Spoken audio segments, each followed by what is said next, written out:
प्रिय भक्तों, क्या आपने कभी सोचा है कि जिस व्यक्ति को आप अपनी बहन समझते हैं वही आपकी सबसे बड़ी दुश्मन बन जाए, और जिस पति पर आपको प्राणों से भी अधिक विश्वास हो वही एक दिन आपको अपराधी ठहरा दे।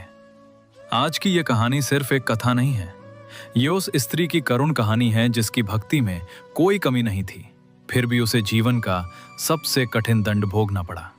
लेकिन सबसे बड़ा सवाल यह है कि जब सच्चा भक्त डगमगाने लगता है तो उसकी देवी कहाँ होती है। आइए इसी रहस्य को जानने के लिए चलते हैं प्राचीन इंद्रपुर नगरी में।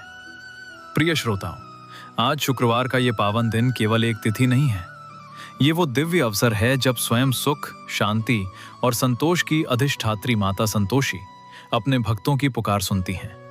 शास्त्रों में कहा गया है कि शुक्रवार के दिन यदि कोई मनुष्य श्रद्धा, विश्वास और शुद्ध भाव से माता की कथा सुन ले तो उसके जीवन में आए बड़े से बड़े कष्ट भी धीरे धीरे स्वयं मार्ग छोड़ देते हैं। प्रिय श्रोताओं, आज जिस कथा को सुनने जा रहे हैं वो कोई कल्पना नहीं है, ये उन असंख्य अनुभवों की साक्षी है जहां डूबते हुए परिवारों को सहारा मिला, कलह से भरे घरों में प्रेम की गंगा बही और अभावों में जी रहे लोगों को समृद्धि प्राप्त हुई। लेकिन ये सब तभी संभव है जब इस कथा को पूरे मन से, बिना अधूरा छोड़े, पूरी श्रद्धा और धैर्य के साथ सुना जाए। इसलिए प्रिय श्रोताओं, अब अपने मन को शांत करें, माता का ध्यान करें और अपने सभी कष्टों को उनके चरणों में समर्पित कर दें। अब मैं आपको ले चलता हूं प्राचीन भारतवर्ष के उस गौरवशाली काल में जब धरती पर धर्म का साक्षात वास था। उस समय एक अत्यंत वैभवशाली और शक्तिशाली राज्य हुआ करता था जिसका नाम था इंद्रपुर। इंद्रपुर की सुंदरता ऐसी थी कि मानो स्वर्ग का कोई अंश धरती पर उतर आया हो। चारों ओर लहलहाते खेत, दूध की नदियां और गगनचुंबी भव्य प्रासाद उस राज्य की समृद्धि की गाथा गाते थे। उस महान राज्य के अधिपति थे चक्रवर्ती सम्राट राजा जगबीर सिंह। राजा जगबीर सिंह न केवल एक वीर योद्धा थे, बल्कि वे अत्यंत धर्मपरायण, न्यायप्रिय और अपनी प्रजा को अपनी संतान की तरह प्रेम करने वाले राजा थे। उनके शासन में इंद्रपुर का कोई भी नागरिक कभी भूखा नहीं सोता था। राजा जगबीर सिंह माता संतोषी के अनन्य भक्त थे। उन्होंने नगर के मध्य में माता संतोषी का एक ऐसा विशाल और भव्य मंदिर बनवाया था जिसकी आभा देखते ही बनती थी। शुद्ध श्वेत संगमरमर से बने उस मंदिर की दीवारों पर माता के दिव्य स्वरूपों की नक्काशी की गई थी। हर शुक्रवार को उस मंदिर में एक अद्भुत उत्सव जैसा वातावरण होता था। राजा स्वयं वहां उपस्थित होकर माता की विशेष पूजा अर्चना करते थे। राजा मानते थे कि उनके राज्य की ये सुख, शांति और ऐश्वर्य सब माता संतोषी के आशीर्वाद का ही फल है। लेकिन प्रिय श्रोताओं, हर राजा के पीछे एक रानी होती है और राजा जगबीर सिंह की यह शक्ति थी उनकी बड़ी रानी प्रभांशी। रानी प्रभांशी अपने नाम के अनुरूप ही अत्यंत प्रभावशाली और धार्मिक प्रवृत्ति की महिला थी। वे केवल महल की रानी नहीं थी, बल्कि राजा के धर्म कार्यों में उनकी सच्ची सहभागिनी थी। प्रिय श्रोताओं, क्या आपने कभी ऐसी श्रद्धा देखी है? रानी प्रभांशी हर शुक्रवार को स्वयं उपवास रखती थीं, माता के मंदिर में दीप प्रज्वलित करती थीं और गरीबों में गुड़ और चना बांटती थीं। राजा और रानी प्रभांशी के बीच अथाह प्रेम और आदर था। प्रजा उन्हें साक्षात लक्ष्मी नारायण का स्वरूप मानती थी। महल का कोना कोना भक्ति और शांति से सराबोर रहता था। लेकिन प्रिय श्रोताओं, कहते हैं ना कि समय का चक्र कभी एक जैसा नहीं रहता। कुछ वर्षों के बाद राजा जगबीर सिंह के जीवन में एक नया मोड़ आया। पड़ोसी राज्य की राजकुमारी स्नेहलता, उसकी सुंदरता की चर्चा पूरे आर्यावर्त में थी। एक राजनीतिक संधि और स्नेहलता के अलौकिक रूप से प्रभावित होकर राजा ने उनसे दूसरा विवाह कर लिया। प्रिय श्रोताओं, रानी स्नेहलता वाकई में अप्सरा जैसी सुंदर थी। उनकी बड़ी बड़ी आंखें और चंचल स्वभाव किसी को भी मोहित कर सकता था। जब वे पहली बार इंद्रपुर के महल में आईं, तो ऐसा लगा मानो कोई चंद्रमा धरती पर उतर आया हो। राजा जगबीर सिंह धीरे धीरे स्नेहलता के मोहपाश में बंधने लगे। लेकिन प्रिय श्रोताओं, स्नेहलता रूपवती तो थी, लेकिन उसके मन में वो ठहराव और संतोष नहीं था जो रानी प्रभांशी के पास था। शुरुआत में तो सब कुछ सामान्य रहा, लेकिन जैसे जैसे समय बीतता गया, स्नेहलता के मन में बड़ी रानी प्रभांशी के प्रति ईर्ष्या का बीज अंकुरित होने लगा। प्रिय श्रोताओ, अब सोचिए, एक रानी जो सुंदर है, चंचल है और चाहती है कि पूरा राज्य उसके पैरों में हो, लेकिन वो देखती है कि राजा आज भी किसी भी महत्वपूर्ण निर्णय से पहले प्रभांशी की सलाह लेते हैं। वो देखती है कि पूरी प्रजा और महल के सेवक प्रभांशी को वो सम्मान देते हैं जो स्नेहलता को नहीं मिलता। ईर्ष्या एक ऐसी अग्नि है जो मनुष्य के विवेक को सबसे पहले जला देती है। स्नेहलता ने सोचा, जब तक प्रभांशी का प्रभाव राजा और इस महल पर रहेगा, मैं कभी भी इंद्रपुर की सर्वशक्तिमान रानी नहीं बन पाऊंगी। और फिर शुरू हुआ उसकी कुटिलता का खेल। स्नेहलता ने अपनी चंचलता और मीठी बातों का जाल बुनना शुरू किया। वो राजा के सामने तो अत्यंत विनीत और प्यारी बनी रहती, लेकिन पीठ पीछे प्रभांशी के खिलाफ षड्यंत्र रचने के अवसर तलाशती। एक दिन उसने राजा से एकांत में कहा, महाराज, बड़ी दीदी इतनी पूजा पाठ क्यों करती हैं? क्या उन्हें हमारे राज्य की समृद्धि पर भरोसा नहीं है? क्या वे दिखावा करके प्रजा को अपनी ओर करना चाहती हैं? प्रिय श्रोताओ, राजा जगबीर सिंह एक विद्वान और धार्मिक व्यक्ति थे। वे शुरुआत में स्नेहलता की इन बातों पर हंसकर टाल देते थे। वे कहते, स्नेहलता, प्रभांशी का भक्ति भाव निस्वार्थ है, वो इस राज्य की नींव है। लेकिन प्रिय श्रोताओ, पानी की बूंदें यदि पत्थर पर भी निरंतर गिरती रहें तो उसमें भी दरार पैदा कर देती हैं। स्नेहलता ने अपनी कुटिलता नहीं छोड़ी। उसने देखा कि प्रभांशी की सबसे बड़ी शक्ति क्या है, माता संतोषी का व्रत। प्रभांशी का चेहरा हर शुक्रवार को एक दिव्य तेज से चमकता था। स्नेहलता ने निश्चय किया, मैं इस व्रत को ही खंडित कर दूंगी। उसने बड़ी चालाकी से राजा को यह समझाना शुरू किया कि बड़ी रानी का यह कठोर नियम महल की खुशियों में बाधा डाल रहा है। धीरे धीरे प्रिय श्रोताओं, राजा के मन में भी स्नेहलता के प्रति आकर्षण इतना बढ़ गया कि वे उसकी छोटी छोटी गलत बातों पर भी गौर नहीं कर पाते थे। और फिर स्नेहलता ने ठान लिया, अब केवल बातों से काम नहीं चलेगा। मैं कोई ऐसा ठोस षड्यंत्र रचूंगी जिससे प्रभांशी राजा की नजरों से गिर जाए। प्रिय श्रोताओं, स्नेहलता को पता था कि माता संतोषी के व्रत में खटाई का प्रयोग वर्जित है। यही वो कमजोर कड़ी थी जिस पर वो प्रहार करना चाहती थी।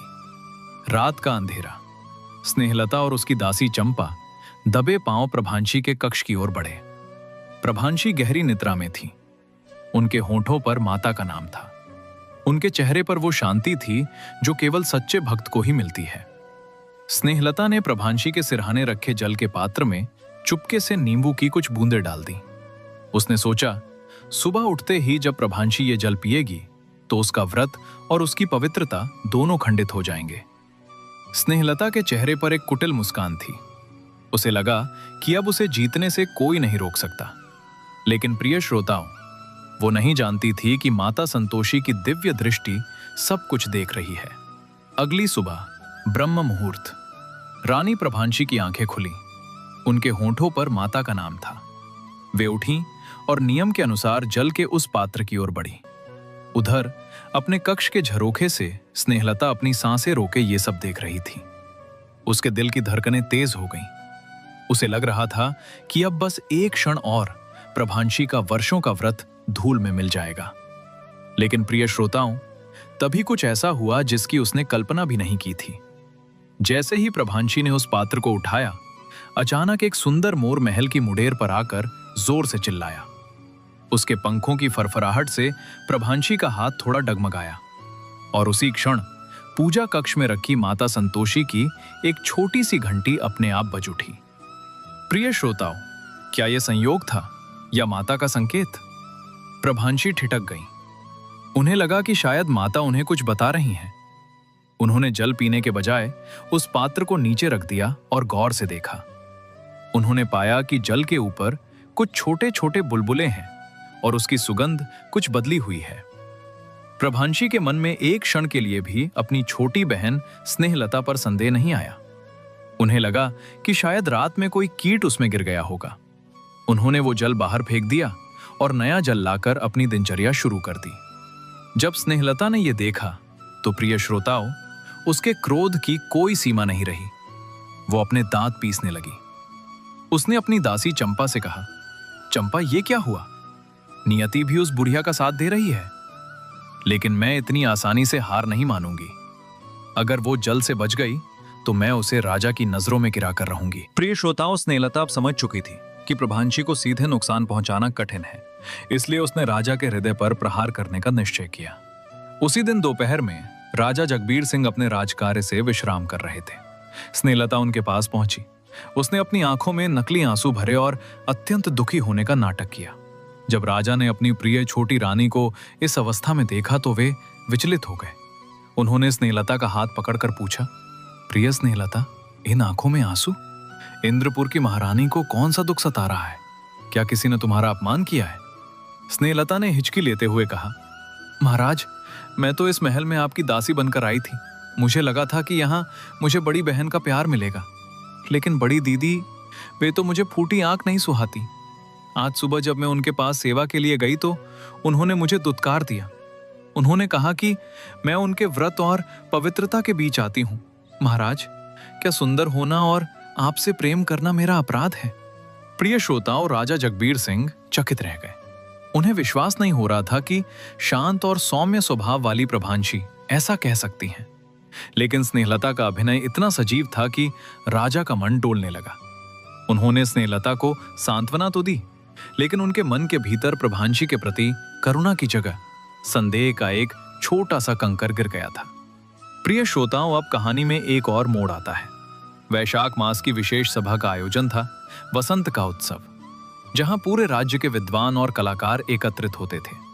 राजा ने घोषणा की थी कि इस अवसर पर माता संतोषी के नाम पर एक विशाल भंडारा किया जाएगा, और स्नेहलता ने इसी अवसर को अपने सबसे बड़े षड्यंत्र के लिए चुना। उसने सोचा, यदि भंडारे के भोजन में खटाई मिल जाए तो पूरा दोष प्रभांशी पर आएगा, क्योंकि भोजन की व्यवस्था की देखरेख प्रभांशी ही कर रही हैं। स्नेहलता ने गुप्त रूप से कुछ रसोइयों को धन का लालच देकर अपनी ओर कर लिया। उसने उनसे कहा, जब माता संतोषी का विशेष भोग तैयार हो तो उसमें चुपके से इमली का रस मिला देना।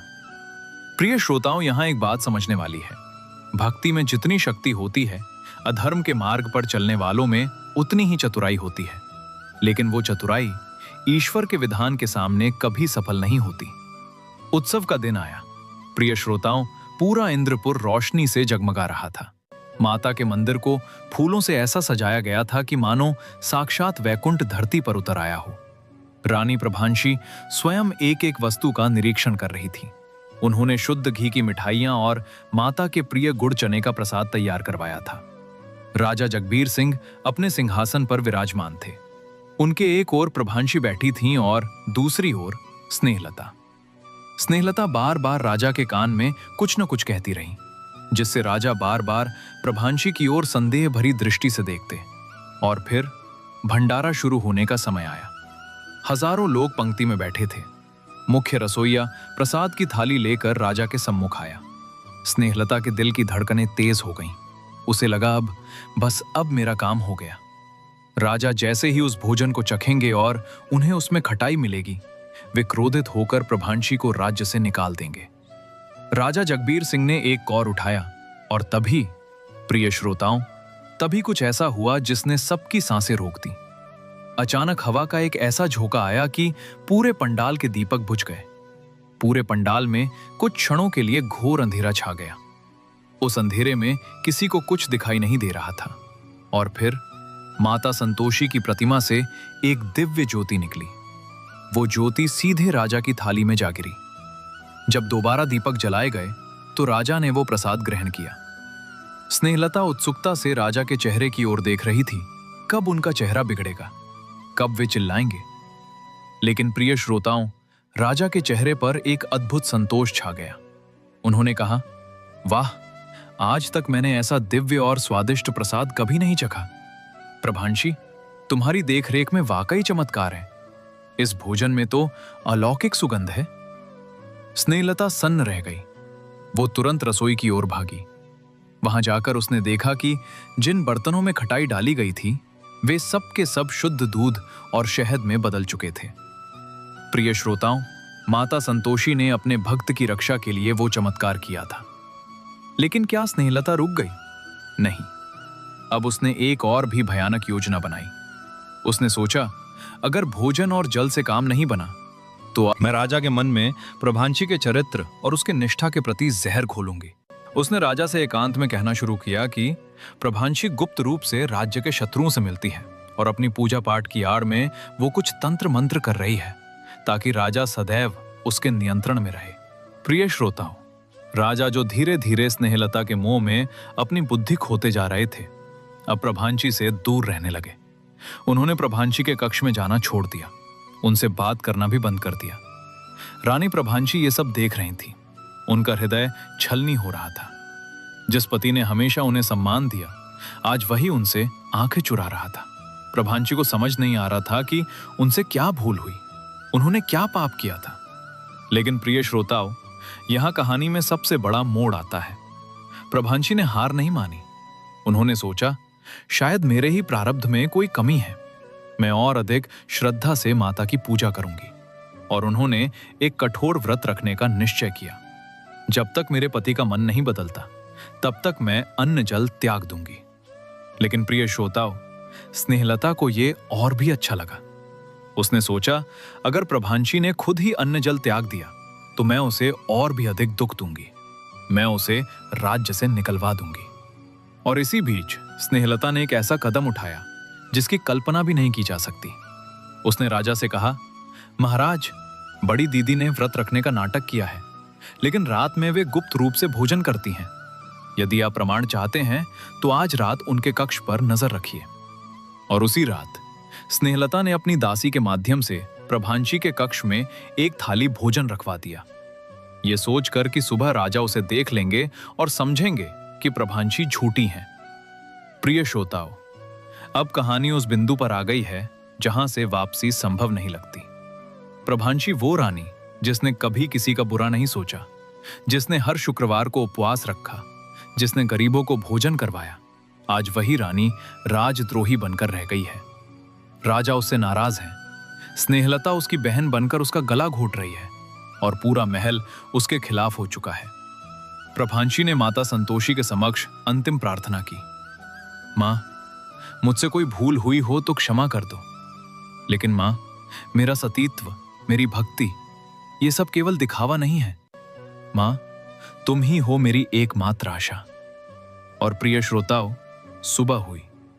राजा जगबीर सिंह स्नेहलता को लेकर प्रभांची के कक्ष की ओर बढ़े। उन्हें लगा कि आज वे प्रभांची का छद्म उजागर कर देंगे। जैसे ही उन्होंने कक्ष का दरवाजा खोला, प्रिय श्रोताओं, वहां क्या था? क्या वहां सच में भोजन की थाली थी, या माता संतोषी ने कोई और चमत्कार किया था? क्या प्रभांची बच पाएंगी, या स्नेहलता की कुटिलता जीत जाएगी? और माता संतोषी, क्या वो सच में अपनी भक्त की पुकार सुनेंगी?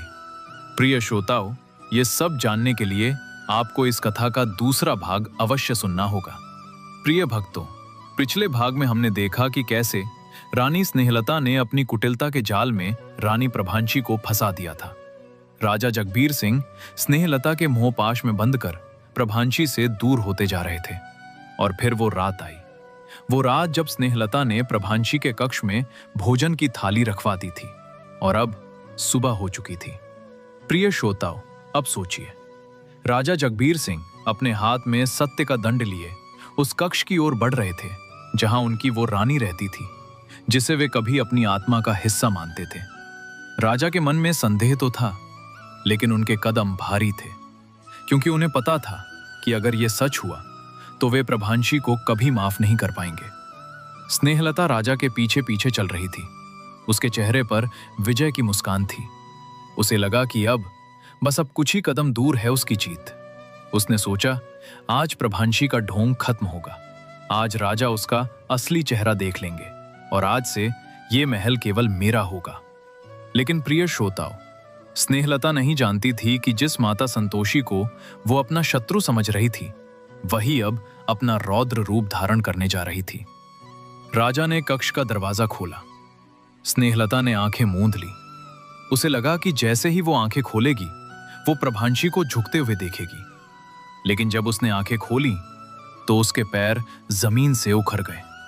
प्रिय श्रोताओं, वहां कोई भोजन की थाली नहीं थी, नहीं, वहां तो एक दिव्य प्रकाश था। ऐसा प्रकाश जैसे सूर्य स्वयं उस कक्ष में उतर आया हो, और उस प्रकाश के बीच खड़ी थी माता संतोषी। हां प्रिय श्रोताओं, स्वयं मां संतोषी। उनका रूप अत्यंत तेजस्वी था। उनके हाथों में त्रिशूल था। उनकी आंखों से अग्नि की ज्वालाएं निकल रही थीं और उनके मुख पर एक ऐसा कोप था जिसे देखकर स्नेहलता के होश उड़ गए। माता ने गरजते हुए कहा, स्नेहलता, तूने मेरे भक्त के जीवन में जहर घोलने का साहस किया। तूने उस व्रत को खंडित करने की कोशिश की जो मेरे नाम पर रखा गया था। स्नेहलता वहीं ढेर हो गई। उसके घुटने जमीन पर टेक गए। उसका मुंह से कोई शब्द नहीं निकल रहा था। राजा जगबीर सिंह भी स्तब्ध थे। उन्होंने सोचा था कि वे प्रभांशी का अपराध देखने आए हैं, लेकिन आज वे माता का चेहरा देख रहे थे। माता ने राजा की ओर देखा। उनकी आंखों में अब कोप नहीं बल्कि करुणा थी। माता ने कहा, राजा जगबीर सिंह, तुमने एक कुटिल स्त्री के झांसे में आकर अपनी पटरानी पर संदेह किया। जिस स्त्री ने कभी तुमसे झूठ नहीं बोला, जिस स्त्री ने तुम्हारे राज्य के लिए अपने प्राणों की आहुति दे दी, उसी पर तुमने राजद्रोह का आरोप लगाया। राजा सिर झुकाए खड़े थे। उनकी आंखों से आंसू बह रहे थे। प्रिय श्रोताओं, यहां एक बात समझने वाली है। भक्ति का मार्ग कठिन है, लेकिन उस मार्ग पर चलने वालों की रक्षा स्वयं भगवान करते हैं। प्रभांशी उस समय अपने पूजा कक्ष में थीं। उन्हें कुछ पता नहीं था कि उनके कक्ष में क्या हो रहा है। वे तो बस माता का ध्यान कर रही थीं। उनकी आंखें बंद थीं। उनके होंठों पर माता का नाम था। उनके आंसू बह रहे थे। वे कह रही थीं, माँ, मुझसे कोई भूल हुई हो तो क्षमा कर दो, लेकिन माँ, मेरा सतीत्व, मेरी भक्ति, यह सब केवल दिखावा नहीं है। माँ, तुम ही हो मेरी एकमात्र आशा। और जैसे ही उनके मुंह से यह शब्द निकले, उनके सामने माता संतोषी प्रकट हो गईं। प्रभांशी ने आंखें खोलीं। उन्होंने माता को देखा। उनके शरीर में कांपन आ गया। उन्होंने कहा, माँ, क्या मैं सपना देख रही हूं? क्या तुम सच में आ गई हो? माता ने मुस्कुराते हुए कहा, प्रभांशी, तूने कभी मुझे सपने में भी नहीं देखा, क्योंकि तेरी भक्ति इतनी सच्ची थी कि मैं तुझे दर्शन देने लायक नहीं थी। लेकिन आज तेरी पुकार इतनी तीव्र थी कि मुझे आना ही पड़ा। प्रिय श्रोताओं, क्या आपने कभी सोचा है कि भक्ति की सबसे बड़ी शक्ति क्या है? वह है विश्वास। प्रभांशी का विश्वास इतना गहरा था कि उन्होंने कभी माता को देखा नहीं, फिर भी वह मानती थीं कि माता उनके साथ है। और आज माता ने उनका विश्वास सच कर दिखाया। माता ने प्रभांशी का हाथ पकड़ा और उन्हें राजा के कक्ष की ओर ले चली। जब प्रभांशी ने राजा को देखा तो उनकी आंखों से आंसू बह निकले। उन्होंने कहा, महाराज, मैंने क्या अपराध किया है? आप मुझसे इतने दूर क्यों हो गए? राजा के पास कोई जवाब नहीं था। वे केवल रो सकते थे। तभी माता ने स्नेहलता की ओर इशारा किया। स्नेहलता वहीं पड़ी कांप रही थी। उसने प्रभांशी के चरणों में गिरकर कहा, दीदी, मुझे माफ कर दो। मुझसे बड़ी भूल हो गई। मैंने तुम्हारे जल में नींबू डाला, मैंने भोजन में इमली मिलवाई, मैंने राजा से झूठ बोला, मुझे माफ कर दो। प्रिय श्रोताओं, अब सोचिए, जिस स्त्री ने आपकी जान लेने की कोशिश की, वह आपके पैरों में गिरकर माफी मांग रही है। आप क्या करेंगे? प्रभांशी ने स्नेहलता की ओर देखा। उनकी आंखों में कोई क्रोध नहीं था, केवल करुणा थी। उन्होंने स्नेहलता को उठाया और कहा, बहन, मैं तुम्हें माफ करती हूं, लेकिन याद रखना, भक्ति का मार्ग छोटा नहीं होता। जो इस मार्ग में बाधा डालता है वह स्वयं नष्ट हो जाता है। माता संतोषी ने प्रभांशी की ओर देखा। उनकी आंखों में गर्व था। माता ने कहा, प्रभांशी, तूने सच्चा संतोष सीख लिया। तूने अपने शत्रु को भी माफ कर दिया। यही सबसे बड़ा धर्म है। और फिर माता ने राजा से कहा, राजा जगबीर सिंह, आज से तुम अपनी रानी का सम्मान करना। यह वह स्त्री है जिसने तुम्हारे राज्य को संभाला, जिसने तुम्हारे धर्म को बचाया और जिसने तुम्हारे नाम को रोशन किया। राजा ने प्रभांशी के चरणों में सिर रख दिया। उन्होंने कहा, प्रभांशी, मुझे माफ कर दो। मैं अंधा हो गया था। मैंने एक कुटिल स्त्री के झांसे में आकर तुम्हें दुख दिया। प्रभांशी ने राजा का सिर उठाया और कहा, महाराज, यह सब माता की लीला है, आप चिंता मत करो। लेकिन प्रिय श्रोताओं, कहानी अभी खत्म नहीं हुई है। माता संतोषी ने कहा, प्रभांशी, तूने जो व्रत रखा था वह पूरा हुआ, लेकिन अब मैं तुझे एक और वरदान देना चाहती हूं। प्रभांशी ने कहा, मां, मुझे किसी वरदान की आवश्यकता नहीं है, बस तुम्हारी भक्ति ही मेरे लिए सब कुछ है। माता ने कहा, नहीं प्रभांशी, तूने अपने जीवन में कभी कुछ मांगा नहीं, आज मैं तुझे कुछ देना चाहती हूं। और फिर माता ने प्रभांशी के गर्भ में एक दिव्य प्रकाश डाला। माता ने कहा, प्रभांशी, तू एक पुत्र को जन्म देगी। वह पुत्र अत्यंत धर्मपरायण होगा और एक दिन पूरे आर्यावर्त का सम्राट बनेगा। प्रभांशी की आंखों में आंसू आ गए। उन्होंने कहा, मां, तुम महान हो। लेकिन प्रिय श्रोताओं, यहां एक और मोड़ आता है। माता ने स्नेहलता की ओर देखा। उनकी आंखों में अब भी कोप था। माता ने कहा, स्नेहलता, तूने मेरे भक्त को दुख दिया। तूने एक सच्ची आत्मा को तोड़ने की कोशिश की। इसका दंड तुझे मिलेगा। स्नेहलता फिर से रोने लगी। उसने कहा, माँ मुझे माफ कर दो, मैं अब कभी ऐसा नहीं करूंगी। माता ने कहा, मैं तुझे माफ करती हूँ, लेकिन तेरे कर्मों का फल तुझे भोगना ही होगा। तू जीवन भर इस राज्य की सेवा करेगी और कभी किसी से ईर्ष्या नहीं करेगी। स्नेहलता ने सिर झुका दिया। प्रिय श्रोताओं, निश्चयमय कि अब कहानी के अंतिम भाग में हम देखेंगे कि कैसे प्रभांशी के जीवन में सब कुछ बदल गया, कैसे राजा ने प्रभांशी से माफी मांगी, कैसे स्नेहलता ने प्रभांशी की सेवा करना शुरू किया और कैसे प्रभांशी ने एक पुत्र को जन्म दिया। लेकिन प्रिय श्रोताओं, यहाँ एक रहस्य है। जब माता संतोषी अंतर ध्यान होने लगी तो उन्होंने प्रभांशी से कहा, प्रभांशी याद रखना, भक्ति कभी व्यर्थ नहीं जाती, लेकिन जब तुम सबसे अधिक अकेली महसूस करो तब मैं सबसे करीब होती हूं। और फिर माता अंतर ध्यान हो गई। प्रिय श्रोताओं, प्रभांशी की कहानी यहीं खत्म नहीं होती, यह तो शुरुआत थी। आगे देखना यह है कि प्रभांशी के गर्भ में पल रहा वह दिव्य पुत्र कौन था, उसने कैसे पूरे आर्यावर्त पर राज किया, और सबसे बड़ा सवाल, क्या स्नेहलता सच में बदल गई थी या उसके मन में अभी भी जहर बचा था। प्रिय श्रोताओं, यह सब जानने के लिए आपको इस कथा का तीसरा भाग अवश्य सुनना होगा, क्योंकि अब कहानी एक नया मोड़ लेने वाली है। क्या आपने कभी सोचा है कि जब भक्त अपनी सबसे बुरी घड़ी में होता है तो भगवान उसे सबसे बड़ा उपहार देते हैं? प्रभांशी को भी वही मिला, लेकिन क्या वह उपहार उनके जीवन में सुख लेकर आया या एक नया संकट? आइए जानते हैं पार्ट 3 में। तब तक के लिए माता संतोषी की कृपा आप पर बनी रहे। जय माता संतोषी। प्रिय भक्तों, पिछले भाग में हमने देखा कि कैसे माता संतोषी ने स्वयं प्रकट होकर रानी प्रभांशी की रक्षा की और उन्हें एक दिव्य पुत्र का वरदान दिया। स्नेहलता ने अपने कुकर्मों की माफी मांगी और राजा जगबीर सिंह ने प्रभांशी से क्षमा याचना की। लेकिन प्रिय श्रोताओं, क्या आपको लगता है कि स्नेहलता सच में बदल गई थी? क्या ईर्ष्या की आग इतनी आसानी से बुझ जाती है? और सबसे बड़ा सवाल, क्या प्रभांशी को मिला वह दिव्य पुत्र सच में उनके जीवन में सुख लेकर आया या फिर एक नया संकट? आइए जानते हैं आगे। प्रिय श्रोताओं, माता संतोषी के अंतर्ध्यान होने के बाद पूरे इंद्रपुर में एक अद्भुत शांति छा गई। राजा जगबीर सिंह ने प्रभांशी से माफी मांगी और उन्हें फिर से अपना स्थान दिया। लेकिन प्रभांशी के मन में अब भी एक बात थी। वे सोच रही थी, माता ने मुझे पुत्र का वरदान दिया है, लेकिन क्या मैं उस पुत्र की मां बनने लायक हूं? प्रिय श्रोताओं, क्या आपने कभी ऐसा सोचा है कि जब भगवान हमें कोई बड़ा उपहार देते हैं तो हमें लगता है कि हम उसके लायक नहीं हैं? प्रभांशी के मन में भी यही डर था। लेकिन माता संतोषी की कृपा ऐसी थी कि ठीक 9 महीने बाद वैशाख मास के एक शुक्रवार को प्रभांशी ने एक दिव्य पुत्र को जन्म दिया। उस बच्चे के जन्म के साथ ही पूरे महल में मिठास घुल गई। आकाश से फूल बरसे, मंदिरों में घंटियां अपने आप बजने लगी। राजा जगबीर सिंह ने उस बच्चे का नाम रखा युवराज संतोष। प्रिय श्रोताओं, से यह नाम कोई साधारण नाम नहीं था। यह माता संतोषी के नाम पर रखा गया था क्योंकि राजा मानते थे कि यह बच्चा माता का ही वरदान है। लेकिन स्नेहलता यह सब देख रही थी। जब उसने उस बच्चे के जन्म की खबर सुनी तो उसके मन में फिर से वही ईर्ष्या की आग भड़क उठी। उसने सोचा, प्रभांशी को तो माता ने पुत्र दे दिया, लेकिन मुझे क्या मिला? मैं भी तो इस महल की रानी हूं, मैं भी तो एक पुत्र की हकदार हूं। लेकिन प्रिय श्रोताओं, स्नेहलता यह भूल गई थी कि माता संतोषी ने उसे सिर्फ इसलिए माफ किया था क्योंकि प्रभांशी ने उसे माफ कर दिया था, वरना उसके कर्मों का फल तो बहुत भयंकर था। समय बीतता गया, युवराज संतोष बड़ा होने लगा। प्रिय श्रोताओं, वह बच्चा साधारण बच्चों जैसा नहीं था।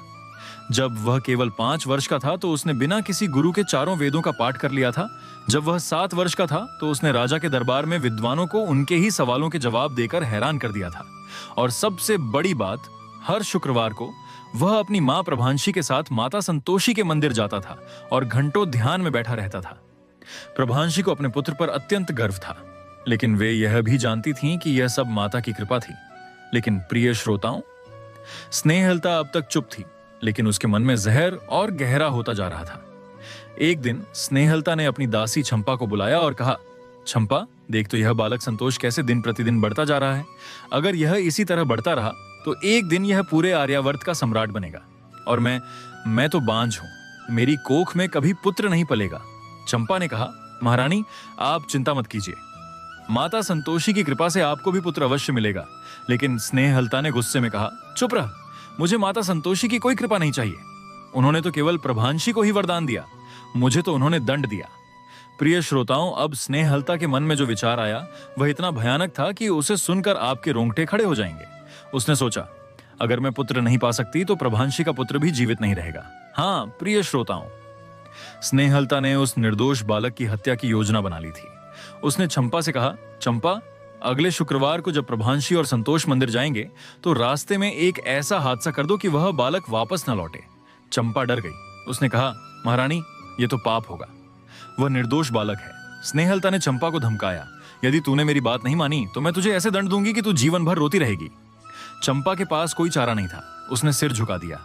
प्रिय श्रोताओं, अब सोचिए, एक ओर प्रभांशी थी जो हर पल माता का नाम जपती थी, दूसरी ओर स्नेहलता थी जो हर पल ईर्ष्या की आग में जलती थी, और बीच में था वह निर्दोष बालक युवराज संतोष, जिसे पता भी नहीं था कि उसकी मौसी उसकी जान लेने की ताक में है।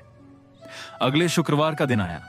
प्रिय श्रोताओं, यह कोई साधारण शुक्रवार नहीं था, यह वैशाख पूर्णिमा का शुक्रवार था, जो माता संतोषी का सबसे प्रिय दिन माना जाता है। प्रभांशी ने युवराज संतोष को स्नान कराया, उसे सफेद वस्त्र पहनाए और उसके माथे पर तिलक लगाया।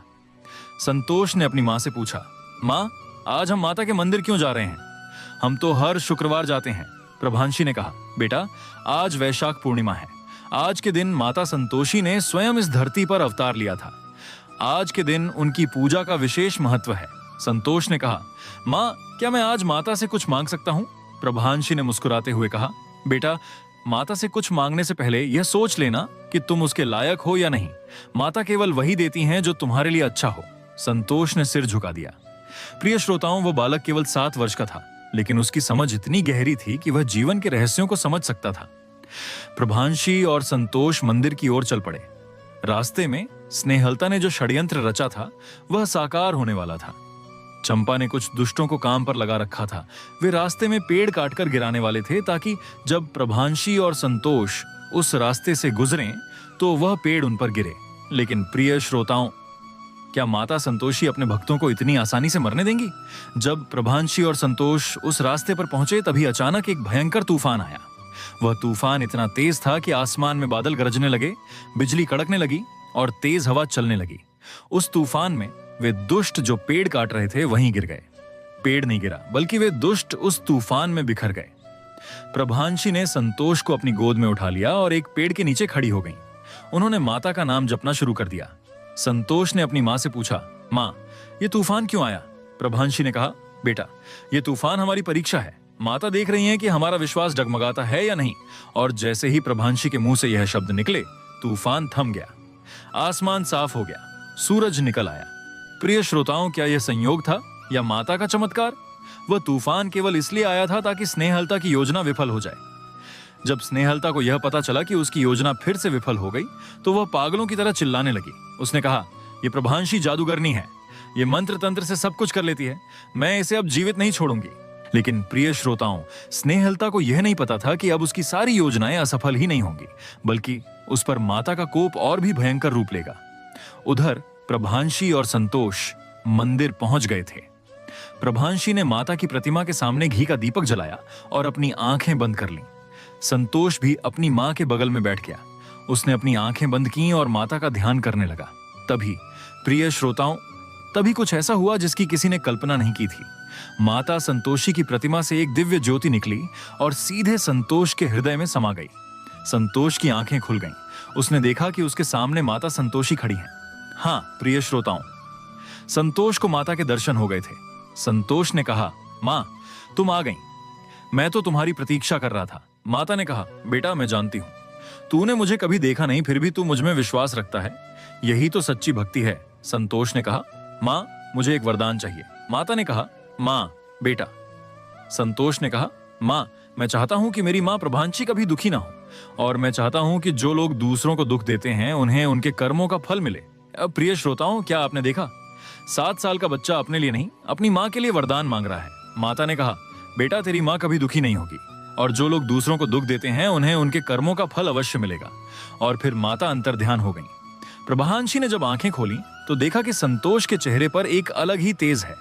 उन्होंने पूछा, बेटा, तुम्हें क्या हुआ? संतोष ने कहा, मां, माता आई थी।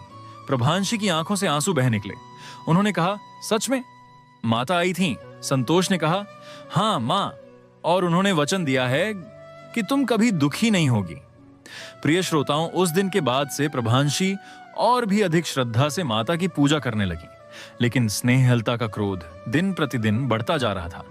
अब स्नेहलता ने एक ऐसी योजना बनाई जिसने पूरे राज्य को हिला दिया। उसने राजा जगबीर सिंह से कहा, महाराज, मैंने सुना है कि बड़ी दीदी और युवराज संतोष को माता संतोषी के दर्शन हुए हैं, लेकिन क्या आपको नहीं लगता कि यह सब एक नाटक है? राजा ने कहा, नाटक? तुम क्या कह रही हो स्नेहलता? स्नेहलता ने कहा, महाराज, मैं कह रही हूं कि बड़ी दीदी किसी तांत्रिक की मदद से यह सब चमत्कार दिखा रही हैं। असली माता संतोषी कभी किसी को दर्शन नहीं देती। प्रिय श्रोताओं, क्या आपने कभी सोचा है कि एक झूठ कितनी बड़ी त्रासदी पैदा कर सकता है? राजा जगबीर सिंह, जो पहले ही एक बार स्नेहलता के झांसे में आ चुके थे, फिर से संदेह में पड़ गए। उन्होंने सोचा, कहीं स्नेहलता सच तो नहीं कह रही, कहीं प्रभांशी सच में कोई तांत्रिक क्रिया तो नहीं कर रही। और इसी संदेह ने राजा के मन में एक नया जहर घोल दिया। राजा ने स्नेहलता से कहा, तुम क्या चाहती हो? स्नेहलता स्नेहलता ने कहा, महाराज, मैं चाहती हूं कि आप एक बार प्रभांशी के पूजा कक्ष की तलाशी लें। अगर वहां कुछ नहीं मिला तो मैं अपना मुंह काला कर लूंगी। राजा ने सहमति दे दी। प्रिय श्रोताओं, हामानाकुजा, अब कहानी अपने सबसे भयानक मोड़ पर आ गई थी। स्नेहलता ने पहले ही चंपा के माध्यम से प्रभांशी के पूजा कक्ष में कुछ तांत्रिक सामग्री रखवा दी थी, जैसे कि हड्डियां, दे भस्म और कुछ अजीबोगरीब यंत्र। उसने सोचा, जब राजा यह सब देखेंगे तो प्रभांशी को तांत्रिक ही समझकर राज्य से निकाल देंगे, और तब यह महल केवल मेरा होगा। अगले दिन राजा ने प्रभांशी के पूजा कक्ष की तलाशी लेने का आदेश दिया। प्रभांशी हैरान रह गईं। उन्होंने कहा, महाराज, मेरे पूजा कक्ष में केवल माता की प्रतिमा है, एक दीपक है और कुछ पवित्र ग्रंथ हैं, और कुछ नहीं। लेकिन राजा ने कहा, प्रभांशी, मुझे तुम पर संदेह है, मैं तुम्हारे पूजा कक्ष की तलाशी लूंगा। राजा ने अपने सैनिकों को आदेश दिया। सैनिकों ने प्रभांशी के पूजा कक्ष में प्रवेश किया। प्रिय श्रोताओं, अब सोचिए, प्रभांशी की आंखों में आंसू थे। वे नहीं जानती थीं कि उनके पूजा कक्ष में क्या रखा है। उन्हें केवल इतना पता था कि उनका मन शुद्ध है और माता उनके साथ है। सैनिकों ने तलाशी शुरू की। स्नेहलता दूर खड़ी मुस्कुरा रही थी। उसे पूरा विश्वास था कि अब प्रभांशी का अंत हो गया। सैनिकों ने एक एक चीज खंगाली। लेकिन प्रिय श्रोताओं, जब सैनिक उस स्थान पर पहुंचे जहां स्नेहलता ने तांत्रिक सामग्री रखवाई थी, वहां कुछ नहीं था, बिल्कुल कुछ नहीं। वहां तो केवल माता संतोषी की एक छोटी सी प्रतिमा थी और उसके सामने एक दीपक जल रहा था। स्नेहलता की आंखें फटी की फटी रह गईं। उसने सोचा, ये कैसे हो सकता है? मैंने खुद वहां सब कुछ रखवाया था। लेकिन प्रिय श्रोताओं, स्नेहलता यह भूल गई थी कि जिस माता संतोषी के सामने वह झूठ बोल रही थी, वह सब देख रही थी। माता ने उस सारी तांत्रिक सामग्री को भस्म कर दिया था। राजा ने जब देखा कि पूजा कक्ष में कुछ नहीं है तो उनका गुस्सा स्नेहलता पर भड़क उठा।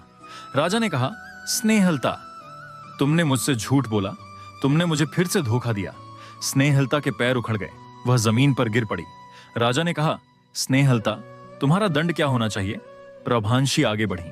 उन्होंने राजा से कहा, महाराज, कृपया इसे माफ कर दीजिए, यह मेरी छोटी बहन है। लेकिन इस बार राजा नहीं माने। राजा ने कहा, प्रभांशी, तुमने इसे पहले भी माफ किया था, लेकिन यह नहीं बदली। अब इसे दंड मिलना चाहिए। राजा ने स्नेहलता को महल से बाहर निकालने का आदेश दे दिया।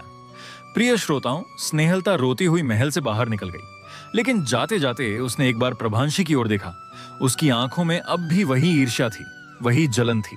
उसने मन ही मन कहा, प्रभांशी, तूने मुझे महल से निकलवा दिया, लेकिन मैं वापस आऊंगी, और जब आऊंगी तो ऐसा बदला लूंगी कि तू जीवन भर रोती रहेगी। प्रिय श्रोताओं, कहानी अभी खत्म नहीं हुई है। यह तो एक नए अध्याय की शुरुआत है। स्नेहलता अब महल से बाहर थी, लेकिन उसके मन में जहर और भी गहरा हो गया था। आगे क्या हुआ? क्या स्नेहलता वापस आई? क्या उसने अपना बदला लिया?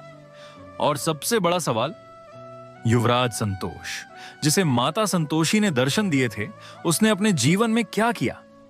प्रिय श्रोताओं, यह सब जानने के लिए आपको इस कथा का चौथा भाग अवश्य सुनना होगा, क्योंकि अब कहानी एक नया रूप लेने वाली है। क्या आपने कभी सोचा है कि जब सब कुछ ठीक लगने लगता है, तभी सबसे बड़ा संकट आता है? प्रभांशी के जीवन में भी वही होने वाला था। आइए जानते हैं पार्ट 4 में। तब तक के लिए माता संतोषी की कृपा आप पर बनी रहे। जय माता संतोषी। प्रिय भक्तों, पिछले भाग में हमने देखा कि कैसे स्नेहलता की सारी योजनाएं विफल हो गईं और राजा ने उसे महल से निकाल दिया। प्रभांशी ने उसे माफ करने की कोशिश की, लेकिन इस बार राजा नहीं माने। लेकिन प्रिय श्रोताओं, क्या आपको लगता है कि स्नेहलता जैसी कुटिल स्त्री इतनी आसानी से हार मान लेगी? क्या आपने कभी सोचा है कि जब कोई व्यक्ति पूरी तरह टूट जाता है तो वह या तो संत बन जाता है या फिर दैत्य? स्नेहलता, दैत्य बनने वाली थी। आइए जानते हैं आगे। प्रिय श्रोताओं, जिस रात स्नेहलता को महल से निकाला गया, उस रात इंद्रपुर में भयंकर तूफान आया था। मानो प्रकृति भी रो रही थी कि एक कुटिल आत्मा अब और भी भयानक रूप लेने जा रही है। स्नेहलता अपनी दासी चंपा के साथ जंगल की ओर चल दी। उसके पास अब कोई महल नहीं था, कोई सिंहासन नहीं था, कोई राजा नहीं था। उसके पास केवल ईर्ष्या थी, केवल जलन थी, केवल प्रतिशोध था। चंपा ने डरते हुए कहा, महारानी, अब हम कहां जाएंगे? स्नेहलता ने आग बबूला होकर कहा, मुझे महारानी मत कह, मैं अब रानी नहीं रही। लेकिन चंपा, एक दिन मैं वापस जाऊंगी, और जब जाऊंगी तो पूरा इंद्रपुर मेरे सामने घुटने टेकेगा। प्रिय श्रोताओं, अब सोचिए, एक स्त्री जिसके पास कुछ नहीं बचा, वह क्या कर सकती है? वह कुछ भी कर सकती है, क्योंकि डरने को उसके पास कुछ बचता ही नहीं। स्नेहलता और चंपा घने जंगल में भटक रहे थे। तूफान इतना तेज था कि आगे कुछ दिखाई नहीं दे रहा था। तभी अचानक उन्हें दूर कहीं एक अजीब सी रोशनी दिखाई दी। वह रोशनी नीली थी और वह जंगल के सबसे घने हिस्से से आ रही थी। चंपा ने कहा, महारानी, वह रोशनी क्या है? वहां मत जाइए, लगता है कोई तांत्रिक स्थान है। लेकिन स्नेहलता को तो तांत्रिक स्थान की ही तलाश थी। उसने कहा, चंपा, यही तो मैं ढूंढ रही थी, चल वहां चलते हैं। वे दोनों उस रोशनी की ओर बढ़े। जैसे जैसे वे पास आते गए, वैसे वैसे वहां का वातावरण और भी भयानक होता गया। चारों ओर जानवरों की हड्डियां पड़ी थीं, पेड़ों पर काले कपड़े लटके हुए थे, हवा में भस्म की गंध थी। और फिर उन्होंने देखा, वहां एक भयंकर योगिनी बैठी थी। उसके बाल बिखरे हुए थे, उसकी आंखें लाल थीं और वह किसी अजीबोगरीब मंत्र का जाप कर रही थी। प्रिय श्रोताओं, वे कोई साधारण योगिनी नहीं थी, वह थी कालरात्रि योगिनी, जो अपने तांत्रिक बल के लिए पूरे प्रदेश में प्रसिद्ध थी। लेकिन उसके पास एक शर्त थी, वह केवल उन्हीं की मदद करती थी जो उसे अपना सब कुछ देने को तैयार हों। स्नेहलता ने हिम्मत करके कहा, माता, मैं स्नेहलता हूं, इंद्रपुर की रानी थी। अब मेरे पास कुछ नहीं है, क्या आप मेरी मदद करेंगी? योगिनी ने अपनी आंखें खोली, उसने स्नेहलता को देखा और कहा, तू क्या चाहती है? स्नेहलता ने कहा, माता, मैं उन सबसे बदला लेना चाहती हूं जिन्होंने मेरा अपमान किया। मैं प्रभांशी को नष्ट करना चाहती हूं, मैं उसके पुत्र संतोष को मारना चाहती हूं, और मैं उस राजा को देखना चाहती हूं जिसने मुझे निकाला, मेरे पैरों में गिरता हुआ। योगिनी हंसी। उसकी हंसी इतनी भयानक थी कि चंपा के होश उड़ गए। योगिनी ने कहा, स्नेहलता, तुझ में जुनून तो है, लेकिन क्या तू कीमत चुकाने को तैयार है? स्नेहलता ने कहा, क्या कीमत माता? योगिनी ने कहा, जो भी मैं कहूं। स्नेहलता ने बिना सोचे कहा, मैं तैयार हूं। प्रिय श्रोताओं, जब इंसान अपनी बुद्धि खो देता है तो वह अपना सब कुछ गंवा बैठता है। स्नेहलता ने भी ऐसा ही किया। योगिनी ने स्नेहलता को एक काला तिलक दिया और कहा, इसे अपने माथे पर लगा, यह तिलक तुझे अदृश्य शक्तियां देगा। लेकिन याद रखना, इस तिलक का एक दुष्प्रभाव भी है। स्नेहलता ने कहा, क्या दुष्प्रभाव माता? योगिनी ने कहा, जब तू इस तिलक का उपयोग करेगी तो तेरे शरीर का एक अंग धीरे धीरे नष्ट होता जाएगा। पहले तेरी सुंदरता जाएगी, फिर तेरी आवाज, फिर तेरी दृष्टि, और अंत में तू मिट्टी में मिल जाएगी। प्रिय श्रोताओं, अब सोचिए, स्नेहलता जो अपनी सुंदरता पर इतना गर्व करती थी, वह अपनी सुंदरता को दांव पर लगाने को तैयार हो गई। इतनी थी उसके मन में ईर्ष्या और प्रतिशोध की आग। स्नेहलता ने कहा, मुझे कोई फर्क नहीं पड़ता माता, बस मुझे वह शक्ति दीजिए। योगिनी ने स्नेहलता के माथे पर वह काला तिलक लगा दिया। और फिर क्या हुआ? प्रिय श्रोताओं, स्नेहलता के शरीर में एक भयंकर ऊर्जा का संचार हो गया। उसकी आंखें और भी लाल हो गईं, उसके बाल और भी बिखर गए। वह अब स्नेहलता नहीं बल्कि एक राक्षसी बन चुकी थी। लेकिन प्रिय श्रोताओं, स्नेहलता को यह नहीं पता था कि योगिनी ने उसे धोखा दिया था। वह तिलक सिर्फ शक्ति नहीं दे रहा था, बल्कि स्नेहलता की आत्मा को धीरे धीरे खोखला कर रहा था। अब स्नेहलता इंद्रपुर लौटने की तैयारी करने लगी। उधर इंद्रपुर में सब कुछ शांत था। प्रभांशी अपनी दिनचर्या में लौट आई थी। युवराज संतोष दिन प्रतिदिन और अधिक तेजस्वी होता जा रहा था। लेकिन प्रिय श्रोताओं, क्या आपने कभी देखा है कि तूफान से पहले कितनी शांति होती है? इंद्रपुर में भी वैसी ही शांति थी, एक डरावनी शांति। एक रात प्रभांशी ने सपना देखा। उन्होंने देखा कि माता संतोषी उनके सामने खड़ी हैं, लेकिन इस बार उनके चेहरे पर शांति नहीं बल्कि चिंता थी। माता ने कहा, प्रभांशी, सावधान रहना, अंधकार तुम्हारी ओर बढ़ रहा है। स्नेहलता वापस आ रही है, लेकिन इस बार वह स्नेहलता नहीं है। प्रभांशी ने कहा, माँ, वह क्या है? माता ने कहा, वह अब एक शक्ति है, एक विनाशकारी शक्ति। लेकिन याद रखना, अंधकार चाहे कितना भी गहरा हो, एक छोटी सी दीपक की ज्योति उसे नष्ट कर सकती है। तुम वही ज्योति हो प्रभांशी। और फिर माता अंतर्ध्यान हो गई। प्रभांशी की नींद खुल गई। उनका शरीर पसीने से तर था। उन्होंने तुरंत युवराज संतोष के कक्ष की ओर प्रस्थान किया। संतोष भी जाग चुका था। उसने अपनी माँ से कहा, माँ, मुझे भी एक सपना आया। माता ने कहा कि अंधकार आ रहा है।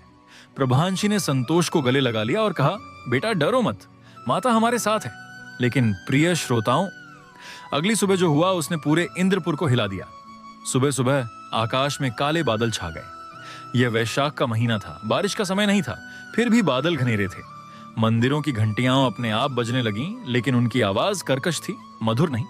और फिर शहर के दरवाजे पर एक हुंकार सुनाई दी, प्रभांशी बाहर आ, मैं तुझसे हिसाब लेने आई हूं। प्रिय श्रोताओं, वह आवाज स्नेहलता की थी, लेकिन उसमें इतनी ताकत थी कि शहर की दीवारें कांपने लगीं। राजा जगबीर सिंह ने अपने सैनिकों को इकट्ठा किया। उन्होंने कहा, यह स्नेहलता है, ये इतनी शक्तिशाली कैसे हो गई? प्रभांशी राजा के पास पहुंची और बोली, महाराज, यह स्नेहलता नहीं है, यह कोई और है, यह अंधकार है।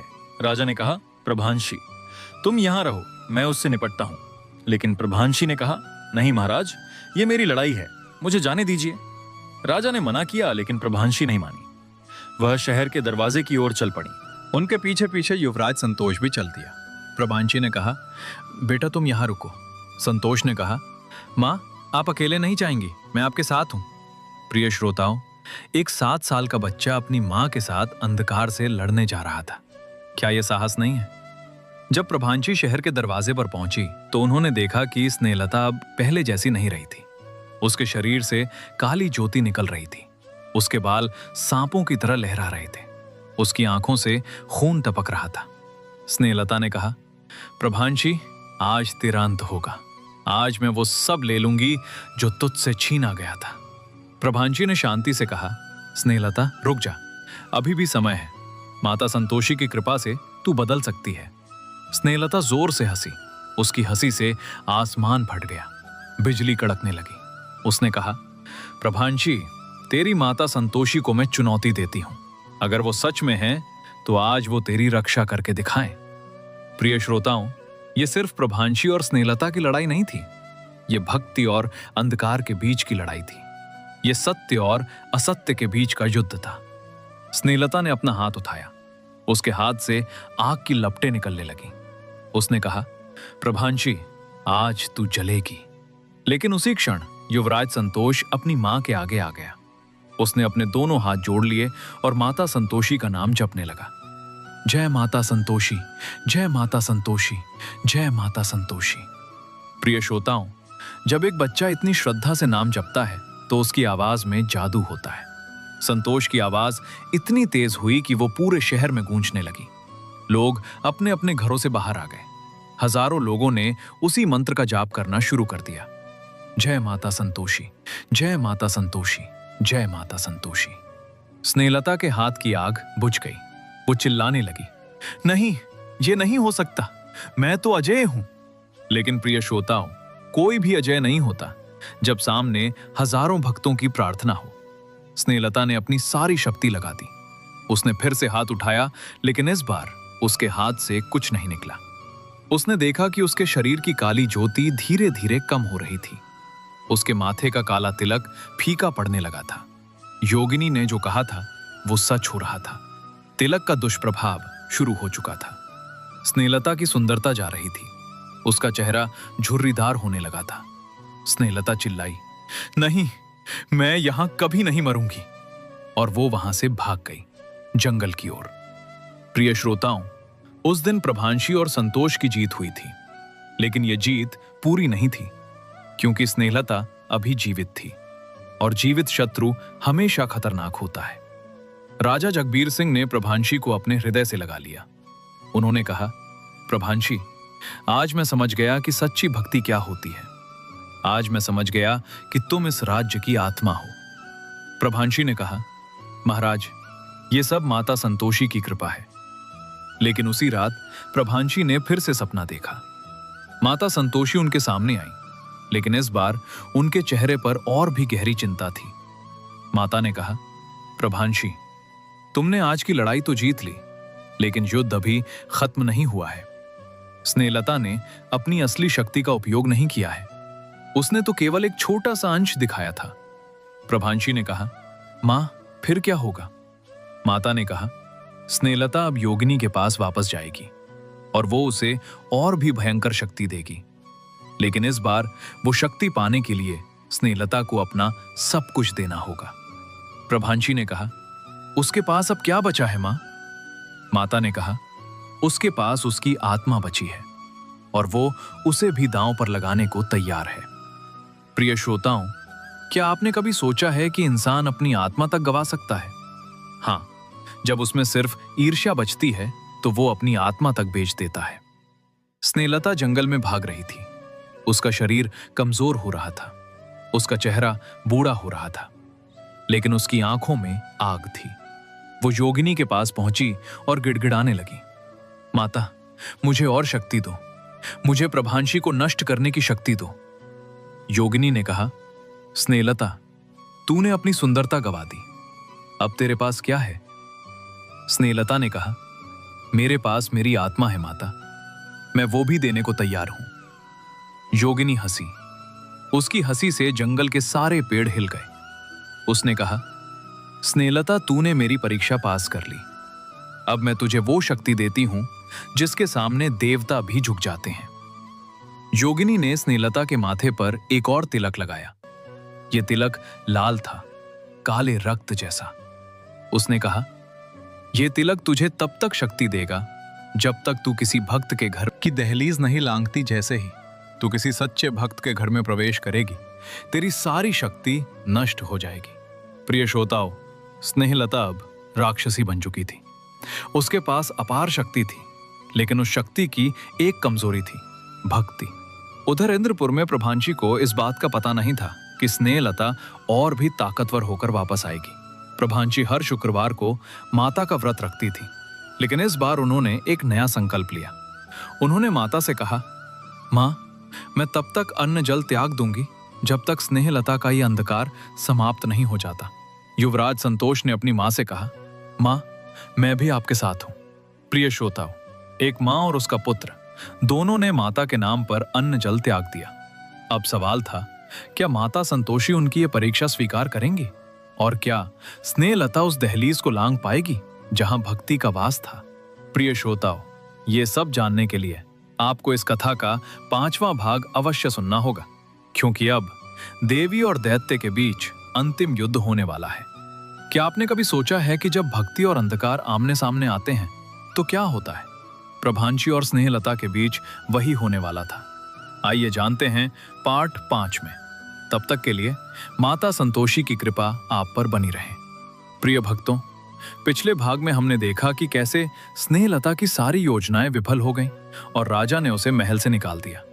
प्रभांशी ने उसे माफ करने की कोशिश की, लेकिन इस बार राजा नहीं माने।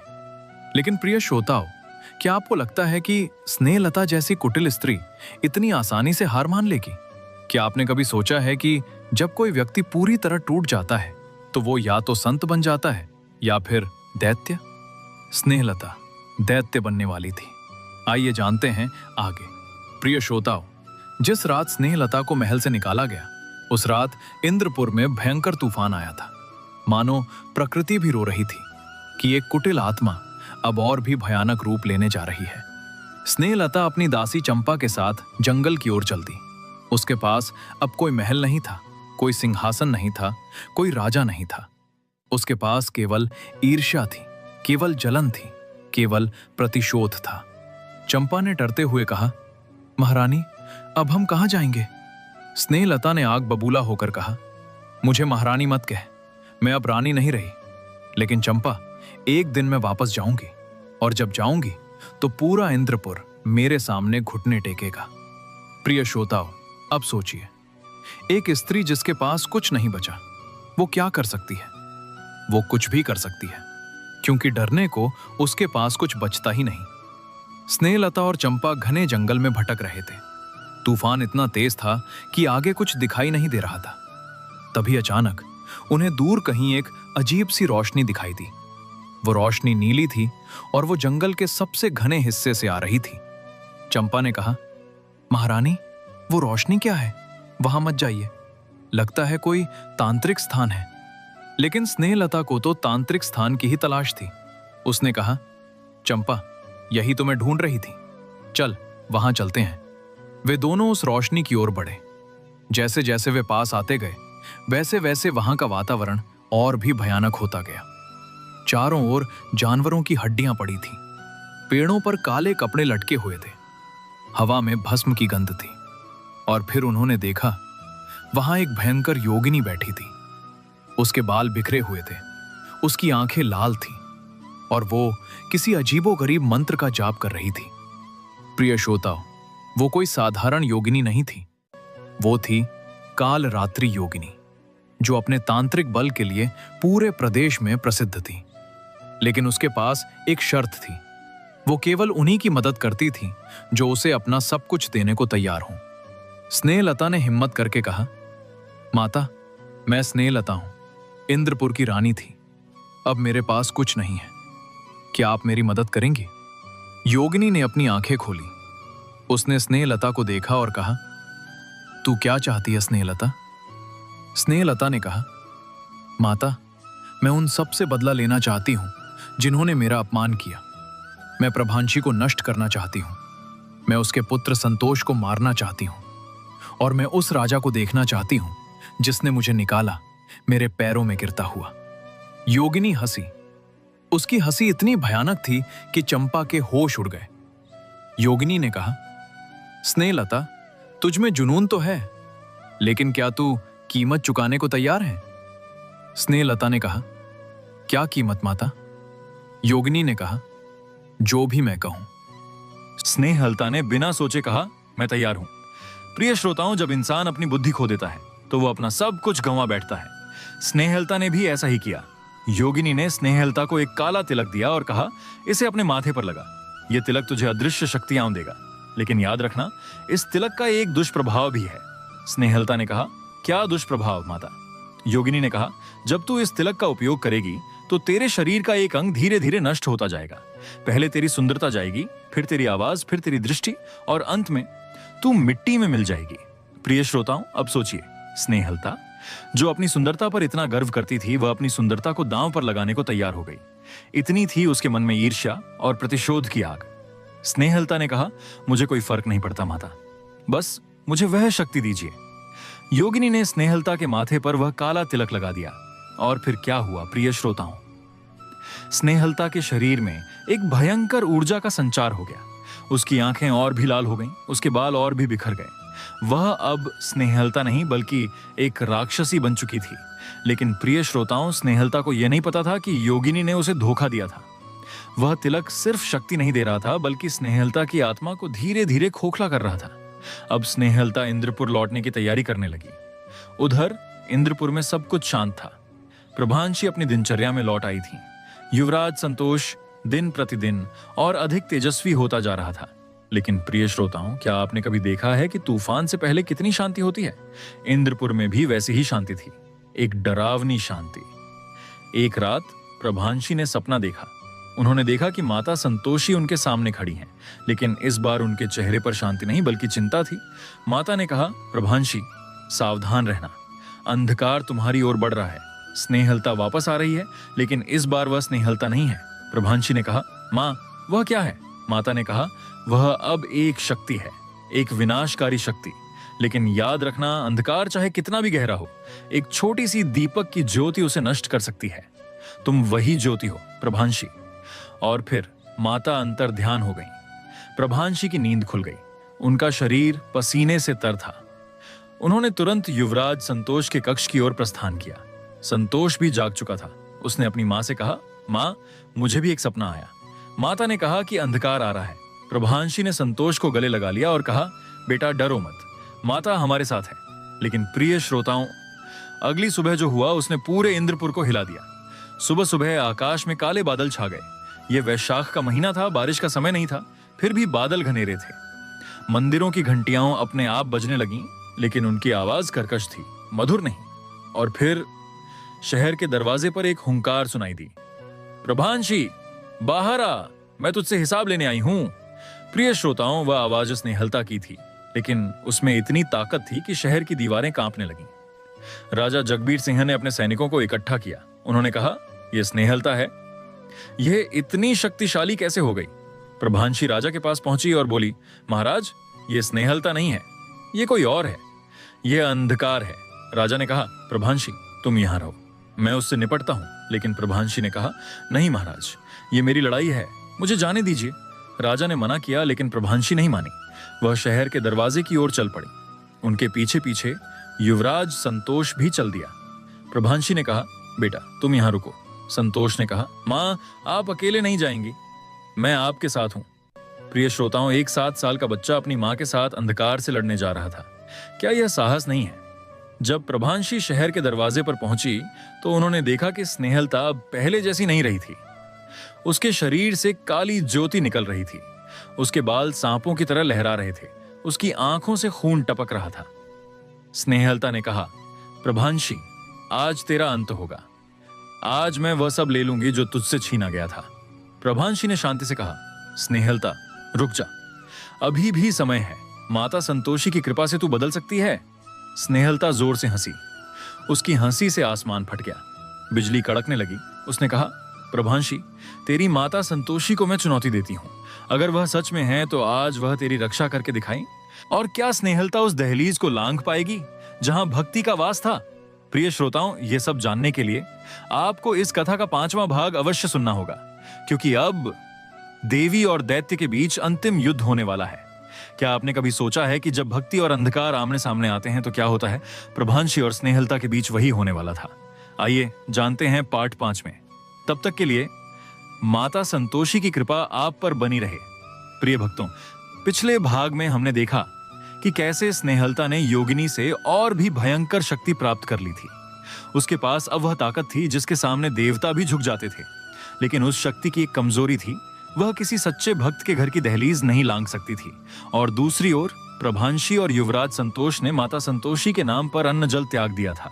प्रिय श्रोताओं, अब कहानी अपने सबसे रोमांचक और भयानक मोड़ पर आ गई थी। अब वह समय आ गया था जब यह तय होना था, भक्ति जीतेगी या अंधकार।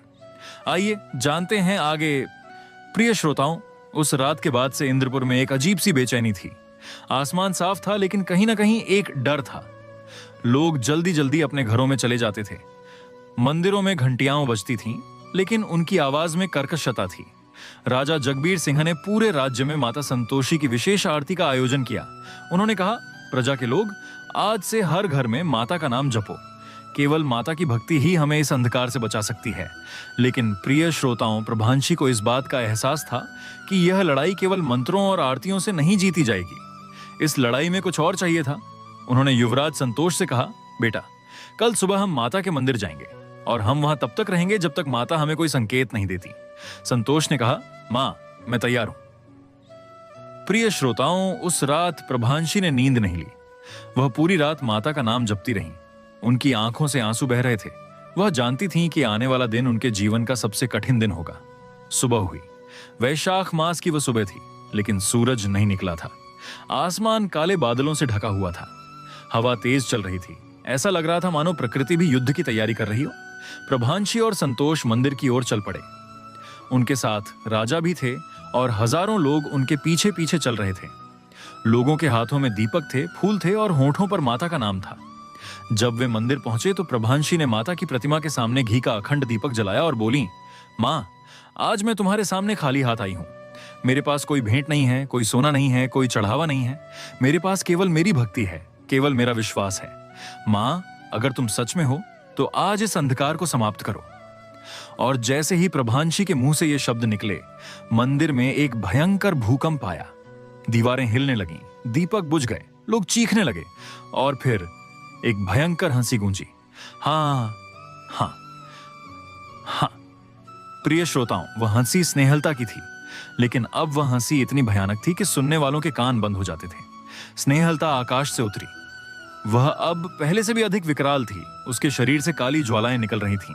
उसके बाल आग की लपट्टों में बदल चुके थे। उसकी आंखों से खून नहीं बल्कि अंधकार टपक रहा था। उसने कहा, प्रभांशी तूने मुझे मंदिर में घेर लिया है, बहुत अच्छा। आज इसी मंदिर में तेरा अंत करूंगी और तेरी माता संतोषी को भी देख लूंगी कि वह आती हैं या नहीं। राजा जगबीर सिंह ने अपनी तलवार निकाल ली।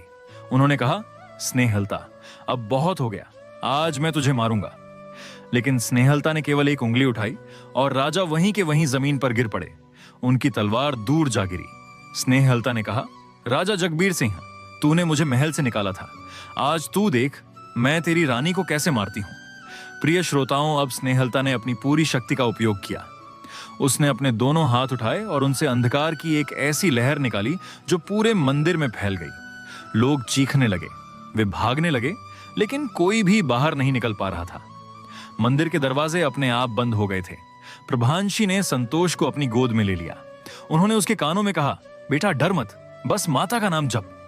संतोष ने अपनी आंखें बंद कर लीं और जोर जोर से जपने लगा, जय माता संतोषी, जय माता संतोषी, जय माता संतोषी। प्रभांशी ने भी अपनी आंखें बंद कर लीं और वही मंत्र जपने लगी। स्नेहलता हंसी, बस करो यह नाटक, आज तुम्हारी यह माता कहां है, बुलाओ ना अपनी माता को। लेकिन प्रिय श्रोताओं, स्नेहलता नहीं जानती थी कि जब कोई भक्त सच्चे मन से पुकारता है तो उसकी पुकार आकाश तक पहुंचती है। प्रभांशी की आवाज और संतोष की आवाज दोनों मिलकर एक ऐसी शक्ति बन गई जो अंधकार को चीरती हुई ऊपर जा रही थी। और फिर प्रिय श्रोताओं, फिर वह हुआ जिसकी किसी ने कल्पना भी नहीं की थी। पूरा आकाश सफेद हो गया, काले बादल छूट गए, सूरज निकल आया, लेकिन वह साधारण सूरज नहीं था, वह एक दिव्य प्रकाश था। और उस प्रकाश के बीच से माता संतोषी प्रकट हुई। हां प्रिय श्रोताओं, स्वयं माता संतोषी, लेकिन इस बार उनका रूप कोमल नहीं था। इस बार वे अपने रौद्र रूप में थीं। माता के 10 हाथ थे, हर हाथ में एक शस्त्र था, त्रिशूल, चक्र, गदा, खड्ग और भी कई दिव्य अस्त्र। उनकी आंखें लाल थीं, उनके मुख से अग्नि निकल रही थी। वे सिंह पर सवार थीं। माता की गरज से पूरा ब्रह्मांड कांप उठा।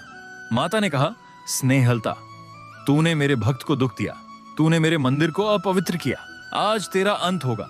स्नेहलता ने माता को देखा, उसके शरीर में कांपन आ गया, लेकिन उसने हार नहीं मानी। उसने कहा, तू कौन है? मैं तो अजय हूं। माता ने कहा, अजय, चल देखते हैं।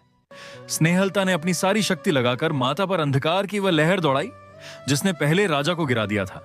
लेकिन प्रिय श्रोताओं, वह लहर माता के पास पहुंचते ही मिट्टी में मिल गई, मानो अंधकार स्वयं प्रकाश के सामने घुटने टेक रहा हो। माता ने कहा, तू कितनी मूर्ख है स्नेहलता, तूने अंधकार को अपना लिया, लेकिन यह भूल गई कि अंधकार का कोई अस्तित्व ही नहीं है। अंधकार केवल प्रकाश की अनुपस्थिति है, और मैं स्वयं प्रकाश हूं। माता ने अपना त्रिशूल उठाया। त्रिशूल से एक दिव्य ज्योति निकली और सीधे स्नेहलता के हृदय में जा लगी। स्नेहलता चीखी, उसकी चीख से पूरा इंद्रपुर गूंज उठा। उसके शरीर से काली ज्योति निकलने लगी। वह ज्योति धीरे धीरे कम होती गई। स्नेहलता का विकराल रूप समाप्त होने लगा।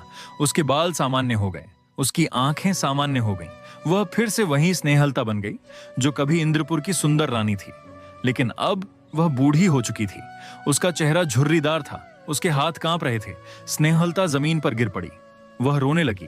उसने कहा, मां, मुझे माफ कर दो, मैंने बहुत बड़ा पाप किया है, मैंने अपनी आत्मा तक बेच दी, मुझे माफ कर दो। माता संतोषी ने अपना त्रिशूल नीचे रख दिया। उनके चेहरे पर अब कोप नहीं बल्कि करुणा थी।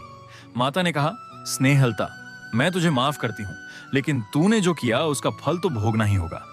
तू जीवन भर इसी मंदिर की सेवा करेगी, तू कभी इस मंदिर से बाहर नहीं निकलेगी, और हर शुक्रवार को तू हजारों भक्तों को प्रसाद बांटेगी। स्नेहलता ने सिर झुका दिया। उसकी आंखों से आंसू बह रहे थे, लेकिन अब ये आंसू ईर्ष्या के नहीं बल्कि पश्चाताप के थे। प्रिय श्रोताओं, अब प्रभांशी ने माता के सामने घुटने टेक दिए। उन्होंने कहा, मां, तुम महान हो, तुमने मेरी रक्षा की। माता ने प्रभांशी को उठाया और कहा, प्रभांशी, तूने मुझे सिखा दिया कि सच्ची भक्ति क्या होती है। तूने कभी मुझे नहीं देखा, फिर भी तू मुझ में विश्वास रखती थी। तूने अपने शत्रु को भी माफ कर दिया, तू सच्ची भक्त है। माता ने युवराज संतोष की ओर देखा। उन्होंने कहा, और तू संतोष, तूने 7 साल की उम्र में वह कर दिखाया जो 7 जन्मों में भी कोई नहीं कर पाता। तूने अपनी मां के लिए अपनी जान की परवाह नहीं की, तू सच्चा योद्धा है। माता ने संतोष के माथे पर अपना हाथ रखा और कहा, संतोष, एक दिन तू पूरे आर्यावर्त का सम्राट बनेगा। तेरे नाम से इतिहास में एक स्वर्ण युग लिखा जाएगा। प्रिय श्रोताओं, क्या आपने कभी सोचा है कि एक मां की भक्ति और एक बेटे का साहस दोनों मिलकर कितनी बड़ी शक्ति पैदा कर सकते हैं? प्रभांशी और संतोष ने वह कर दिखाया। माता संतोषी ने अब पूरे इंद्रपुर को आशीर्वाद दिया। उन्होंने कहा, इस नगरी में जो भी शुक्रवार को मेरा व्रत रखेगा, मेरी कथा सुनेगा और श्रद्धा से मेरी पूजा करेगा, उसके जीवन के सारे कष्ट समाप्त हो जाएंगे।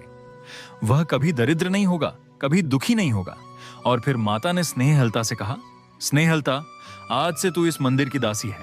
तू हर भक्त की सेवा करेगी, और जब तू सच्चे मन से सेवा करेगी तो एक दिन तेरा उद्धार होगा। स्नेहलता ने सिर झुका दिया। माता ने एक बार सबकी ओर देखा। उनकी आंखों में अब स्नेह था। उन्होंने कहा, याद रखना, भक्ति का मार्ग कठिन है, लेकिन इस मार्ग का अंत सुंदर है। जो मुझ में विश्वास रखता है, मैं उसके साथ हूं। और फिर माता संतोषी अंतर्ध्यान हो गई। प्रिय श्रोताओं, उस दिन के बाद इंद्रपुर में फिर से वही सुख शांति लौट आई। राजा जगबीर सिंह ने प्रभांशी के चरणों में सिर रख दिया और कहा, प्रभांशी, तुम मेरी रानी नहीं, तुम मेरी देवी हो। प्रभांशी ने कहा, महाराज, हम सब माता की कृपा के पात्र हैं। स्नेहलता, वही स्नेहलता जो कभी सबसे सुंदर रानी थी, अब मंदिर की सीढ़ियां साफ कर रही थी। लोग उसे देखकर कहते थे, ये वही स्नेहलता है जिसने प्रभांशी को मारने की कोशिश की थी। लेकिन प्रभांशी ने उन लोगों से कहा, इसे मत छेड़ो, यह अब बदल चुकी है, यह मेरी बहन है। प्रिय श्रोताओं, यह है सच्ची भक्ति, जहां शत्रु को भी अपना लिया जाता है। युवराज संतोष बड़ा हुआ। जैसा माता ने कहा था वैसा ही हुआ। वह पूरे आर्यावर्त का सम्राट बना। उसके शासन में कोई भूखा नहीं सोता था, कोई दुखी नहीं रहता था। और हर शुक्रवार को वह अपनी मां प्रभांशी के साथ माता संतोषी के मंदिर जाता था। वहां वे दोनों माता की पूजा करते थे और हजारों लोगों को प्रसाद बांटते थे। प्रिय श्रोताओं, अब कहानी अपने अंतिम भाग में आ गई है, लेकिन इस कहानी से हमें जो सीख मिलती है वह बहुत महत्वपूर्ण है। लेकिन उससे पहले एक बात और। प्रिय श्रोताओं, क्या आपको लगता है कि स्नेहलता ने सच में पश्चाताप कर लिया था, या फिर उसके मन में अब भी कोई जहर बचा था? और सबसे बड़ा सवाल, क्या प्रभांशी को अपनी भक्ति का पूरा फल मिला? प्रिय श्रोताओं, यह सब जानने के लिए आपको इस कथा का अंतिम भाग, पार्ट 6 अवश्य सुनना होगा, क्योंकि अब कहानी अपने निष्कर्ष पर पहुंचने वाली है। क्या आपने कभी सोचा है कि जीवन का सबसे बड़ा धर्म क्या है? प्रभांशी ने वह सिखा दिया। आइए जानते हैं पार्ट 6 समापन में। तब तक के लिए माता संतोषी की कृपा आप पर बनी रहे। प्रिय भक्तों, पिछले 5 भागों में हमने देखा कि कैसे रानी प्रभांशी की सच्ची भक्ति ने माता संतोषी को प्रकट होने पर मजबूर कर दिया।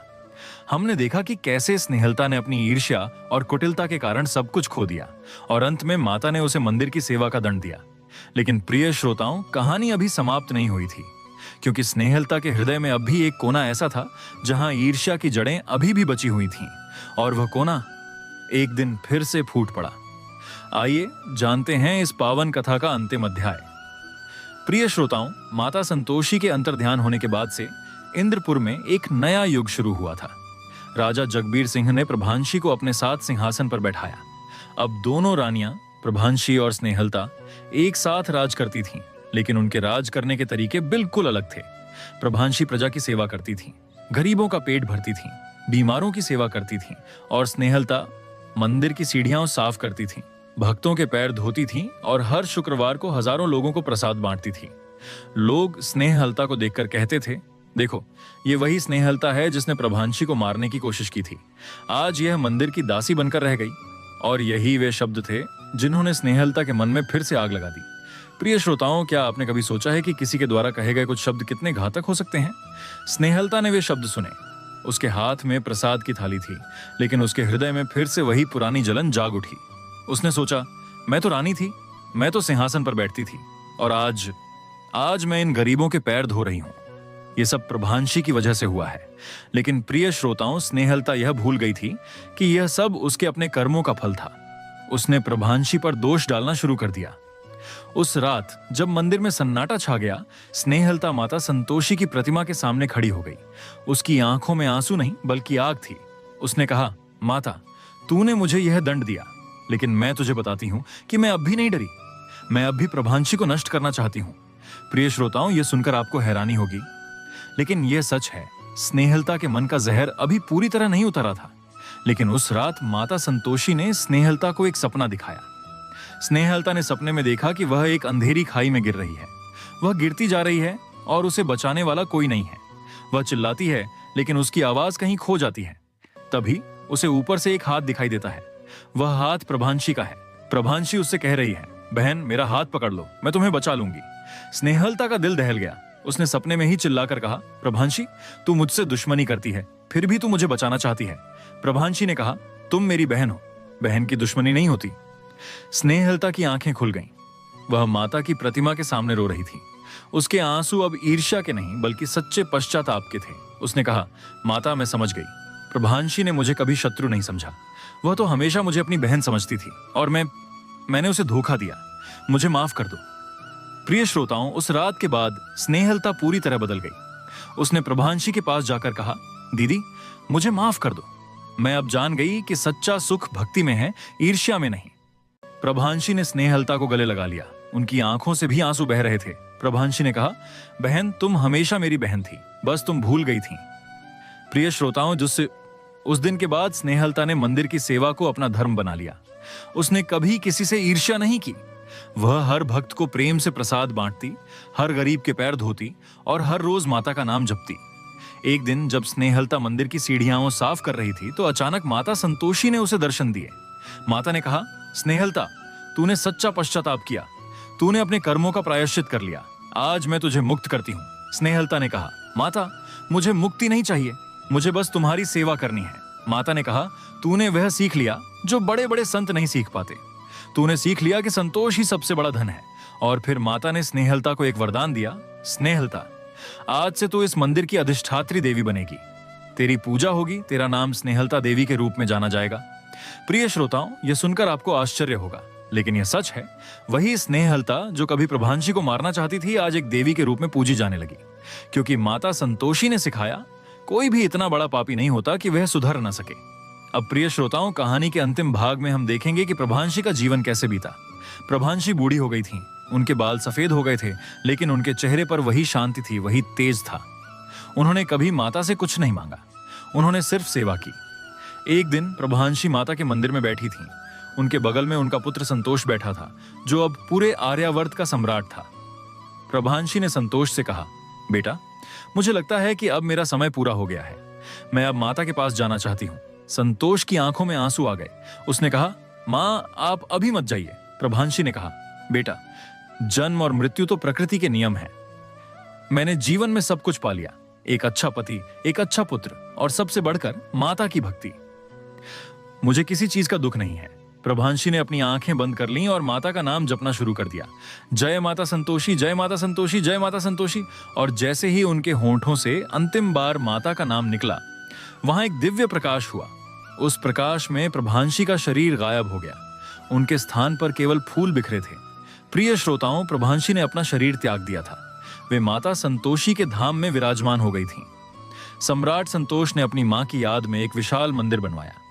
उस मंदिर में प्रभांशी और माता संतोषी की संयुक्त प्रतिमा स्थापित की गई और स्नेहलता, वह स्नेहलता जो कभी प्रभांशी की सबसे बड़ी शत्रु थी, वही उस मंदिर की मुख्य पुजारिन बनी। वह हर सुबह माता का श्रृंगार करती, हर शाम माता की आरती उतारती। प्रिय श्रोताओं, आज भी उस मंदिर में हर शुक्रवार को हजारों भक्त इकट्ठा होते हैं। वे माता संतोषी और प्रभांशी देवी की पूजा करते हैं और कहा जाता है कि जो भी भक्त सच्चे मन से उस मंदिर में माता की कथा सुनता है, उसके जीवन के सारे कष्ट समाप्त हो जाते हैं। प्रिय श्रोताओं, अब इस पावन कथा का समापन होने जा रहा है, लेकिन इससे पहले आइए हम इस कथा से मिलने वाली सीखों को समझें। पहली सीख, ईर्ष्या सबसे बड़ा रोग है।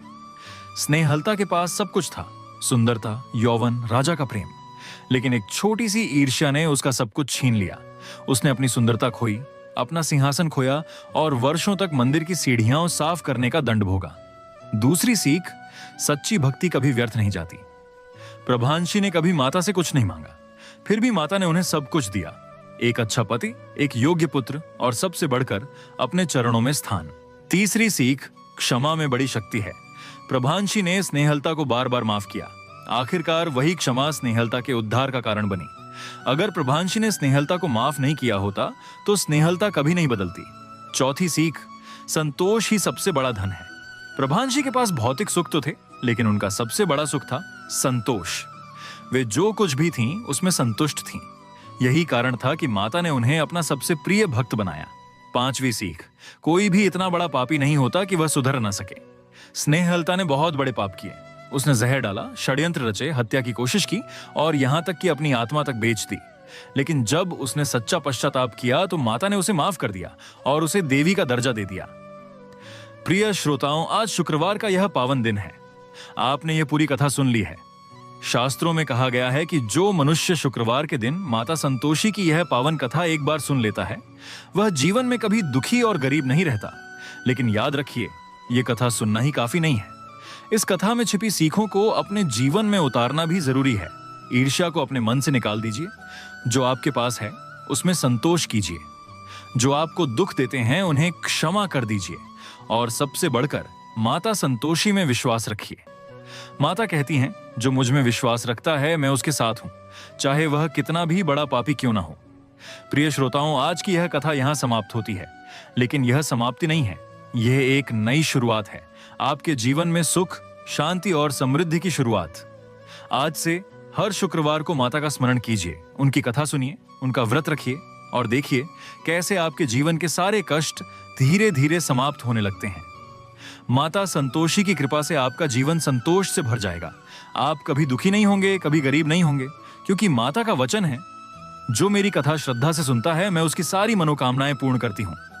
प्रिय श्रोताओं, आइए अंत में हम सब मिलकर माता संतोषी की आरती करें और उनसे अपने जीवन में सुख, शांति और संतोष की कामना करें। जय माता संतोषी, जय माता संतोषी, जय माता संतोषी। आप सबको माता संतोषी का आशीर्वाद प्राप्त हो, आपके जीवन के सारे कष्ट दूर हों, आपके घर में सुख, शांति और समृद्धि का वास हो। हर शुक्रवार को इसी तरह माता की कथा सुनते रहिएगा और अपने जीवन को धन्य कीजिए। जय माता संतोषी। प्रिय भक्तों, ये थी प्रभांशी और स्नेहलता की पूरी कथा। आशा है आपको यह कथा पसंद आई होगी और इसने आपके जीवन को कुछ नई दिशा दी होगी। माता संतोषी की कृपा सदैव आप पर बनी रहे। जय माता संतोषी। प्रिय श्रोताओं, अब इस पावन कथा का समापन होने जा रहा है, लेकिन इससे पहले आइए हम इस कथा से मिलने वाली सीखों को समझें। पहली सीख, ईर्ष्या सबसे बड़ा रोग है।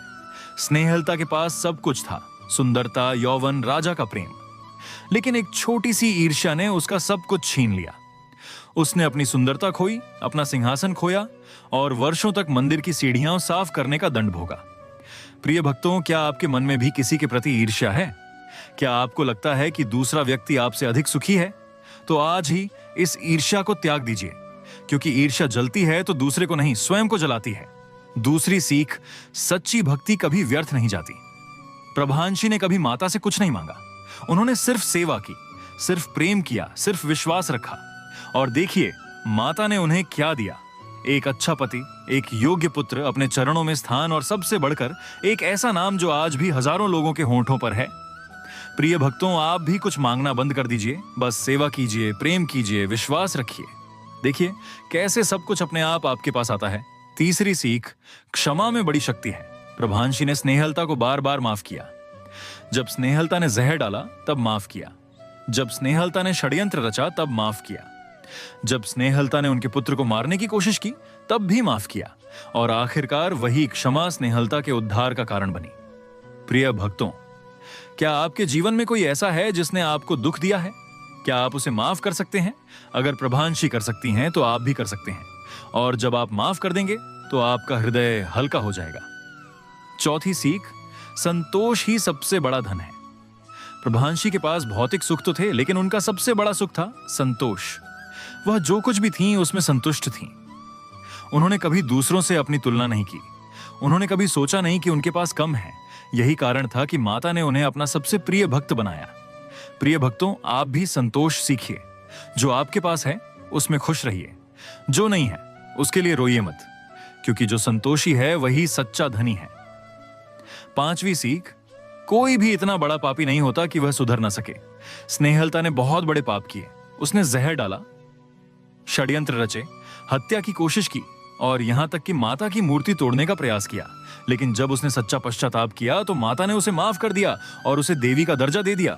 प्रिय भक्तों, आपसे कितने भी बड़े पाप हुए हों, निराश मत होइए। सच्चा पश्चाताप करिए, माता के चरणों में सिर रख दीजिए, वह आपको माफ कर देंगी, आपको संभाल लेंगी। छठी सीख, मां का आशीर्वाद सबसे बड़ा आशीर्वाद है। प्रभांशी ने संतोष को जो दिया वह कोई राजा नहीं दे सकता था, कोई गुरु नहीं दे सकता था। उसने उसे संतोष दिया और उसी संतोष के बल पर संतोष पूरे आर्यावर्त का सम्राट बना। प्रिय भक्तों, अपनी मां का आशीर्वाद लीजिए, उनकी सेवा कीजिए, उन्हें कभी दुख मत दीजिए, क्योंकि मां का आशीर्वाद ही सबसे बड़ा धन है। प्रिय श्रोताओं, आज शुक्रवार का यह पावन दिन है। आपने यह पूरी कथा सुन ली है। शास्त्रों में कहा गया है कि जो मनुष्य शुक्रवार के दिन माता संतोषी की यह पावन कथा एक बार सुन लेता है, वह जीवन में कभी दुखी और गरीब नहीं रहता। लेकिन याद रखिए, यह कथा सुनना ही काफी नहीं है। इस कथा में छिपी सीखों को अपने जीवन में उतारना भी जरूरी है। ईर्ष्या को अपने मन से निकाल दीजिए। जो आपके पास है उसमें संतोष कीजिए। जो आपको दुख देते हैं उन्हें क्षमा कर दीजिए। अपनी माँ का आशीर्वाद लीजिए और सबसे बढ़कर माता संतोषी में विश्वास रखिए। माता कहती हैं, जो मुझ में विश्वास रखता है मैं उसके साथ हूं, चाहे वह कितना भी बड़ा पापी क्यों ना हो। प्रिय श्रोताओं, आज की यह कथा यहां समाप्त होती है, लेकिन यह समाप्ति नहीं है।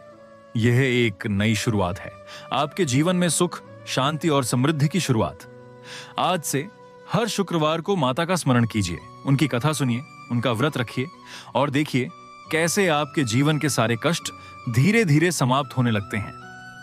माता संतोषी की कृपा से आपका जीवन संतोष से भर जाएगा। आप कभी दुखी नहीं होंगे, कभी गरीब नहीं होंगे, क्योंकि माता का वचन है, जो मेरी कथा श्रद्धा से सुनता है मैं उसकी सारी मनोकामनाएं पूर्ण करती हूं। प्रिय श्रोताओं, आइए अंत में हम सब मिलकर माता संतोषी की आरती करें और उनसे अपने जीवन में सुख, शांति और संतोष की कामना करें। जय माता संतोषी, जय माता संतोषी, जय माता संतोषी, जय माता संतोषी, जय माता संतोषी, जय माता संतोषी। आप सबको माता संतोषी का आशीर्वाद प्राप्त हो, आपके जीवन के सारे कष्ट दूर हों, आपके घर में सुख, शांति और समृद्धि का वास हो। हर शुक्रवार को इसी तरह माता की कथा सुनते रहिएगा और अपने जीवन को धन्य कीजिए। जय माता संतोषी। प्रिय भक्तों, यह थी प्रभांशी और स्नेहलता की पूरी कथा। आशा है आपको यह कथा पसंद आई होगी और इसने आपके जीवन को कुछ नई दिशा दी होगी। माता संतोषी की कृपा सदैव आप पर बनी रहे। जय माता संतोषी। प्रिय श्रोताओं, माता संतोषी के अंतर ध्यान होने के बाद से इंद्रपुर में एक नया युग शुरू हुआ था। राजा जगबीर सिंह ने प्रभांशी को अपने साथ सिंहासन पर बैठाया। अब दोनों रानियां प्रभांशी और स्नेहलता एक साथ राज करती थीं, लेकिन उनके राज करने के तरीके बिल्कुल अलग थे। प्रभांशी प्रजा की सेवा करती थीं। वह स्वयं गरीबों की झोपड़ियों में जाती थीं, देखती थीं कि कहीं कोई भूखा तो नहीं सोता। अगर कहीं कोई भूखा मिलता तो वह उसे अपने हाथों से भोजन कराती थीं। वह बीमारों की सेवा करती थीं, घायलों के घावों पर अपने हाथों से मरहम लगाती थीं। राजा से कभी किसी अपराधी के लिए दया की याचना करती थीं। प्रजा उन्हें देखकर कहती थी, हमारी रानी तो साक्षात मां संतोषी का ही रूप है। और स्नेहलता मंदिर की सीढ़ियां साफ करती थी। हाँ प्रिय श्रोताओं, वही स्नेहलता जो कभी मोतियों और हीरों से सजती थी, वही स्नेहलता जिसके कदमों की आहट सुनकर सेवक दौड़े आते थे, आज अपने हाथों से मंदिर की गंदगी साफ कर रही थी। वह हर भक्त के पैर धोती थी। भक्तों के आने से पहले वह मंदिर के आंगन को पानी से धोती थी, फूल बिछाती थी, दीपक जलाती थी। और हर शुक्रवार को जब हजारों लोग प्रसाद लेने आते थे तो स्नेहलता स्वयं उन्हें प्रसाद बांटती थी। उसके हाथ अब मुलायम नहीं थे, उनमें कड़े छाले पड़ गए थे, लेकिन उसके चेहरे पर एक नई शांति थी। प्रिय श्रोताओं, लेकिन इंसान का मन बड़ा विचित्र होता है। जितना हम उसे साफ करें उतनी ही गंदगी वह बाहर निकालता है। कुछ लोग स्नेहलता को देखकर ताने मारते थे। वे कहते थे, देखो ये वही स्नेहलता है जिसने प्रभांशी को मारने की कोशिश की थी। देखो आज ये क्या हाल हो गया है, रानी से दासी बनकर रह गई। स्नेहलता ये सुनती थी। उसके हाथ में प्रसाद की थाली होती थी, लेकिन उसके हृदय में फिर से वही पुरानी जलन जाग उठती थी। वह सोचती थी, मैं तो रानी थी, मैं तो सिंहासन पर बैठती थी, मेरे आगे राजा भी सिर झुकाते थे, और आज मैं इन गरीबों के पैर धो रही हूं, इन लोगों के ताने सुन रही हूं। यह सब प्रभांशी की वजह से हुआ है। लेकिन प्रिय श्रोताओं, स्नेहलता यह भूल गई थी कि यह सब उसके अपने कर्मों का फल था। प्रभांशी ने तो उसे कभी दंड नहीं दिया। प्रभांशी ने तो हमेशा उसे माफ किया। यह दंड तो माता ने दिया था, और यह दंड भी कोई दंड नहीं था, यह तो उसके उद्धार का मार्ग था। लेकिन प्रिय श्रोताओं, जब इंसान के मन में अंधकार होता है तो वह प्रकाश को भी अंधकार समझने लगता है। स्नेहलता के मन में फिर से वही विचार आने लगे। वह प्रभांशी से बात करना भी छोड़ दिया। वह उनसे मिलने से बचने लगी। प्रभांशी जब भी मंदिर आती, स्नेहलता कहीं छिप जाती थी। प्रभांशी ने यह देखा, उनका मातृ हृदय द्रवित हो गया। वह स्नेहलता के पास गईं और बोली, बहन तुम मुझसे क्यों छिपती हो, मैं तुम्हारी दीदी हूं। स्नेहलता ने आंखें फेर लीं। उसने कहा, दीदी आपने मुझे सच में बहन माना, या आप भी मुझ पर दया कर रही हैं? मैं दया की पात्र नहीं हूं। प्रभांशी की आंखों में आंसू आ गए। उन्होंने स्नेहलता का हाथ पकड़ा और कहा, बहन मैं तुम पर दया नहीं कर रही, मैं तुमसे प्रेम करती हूं।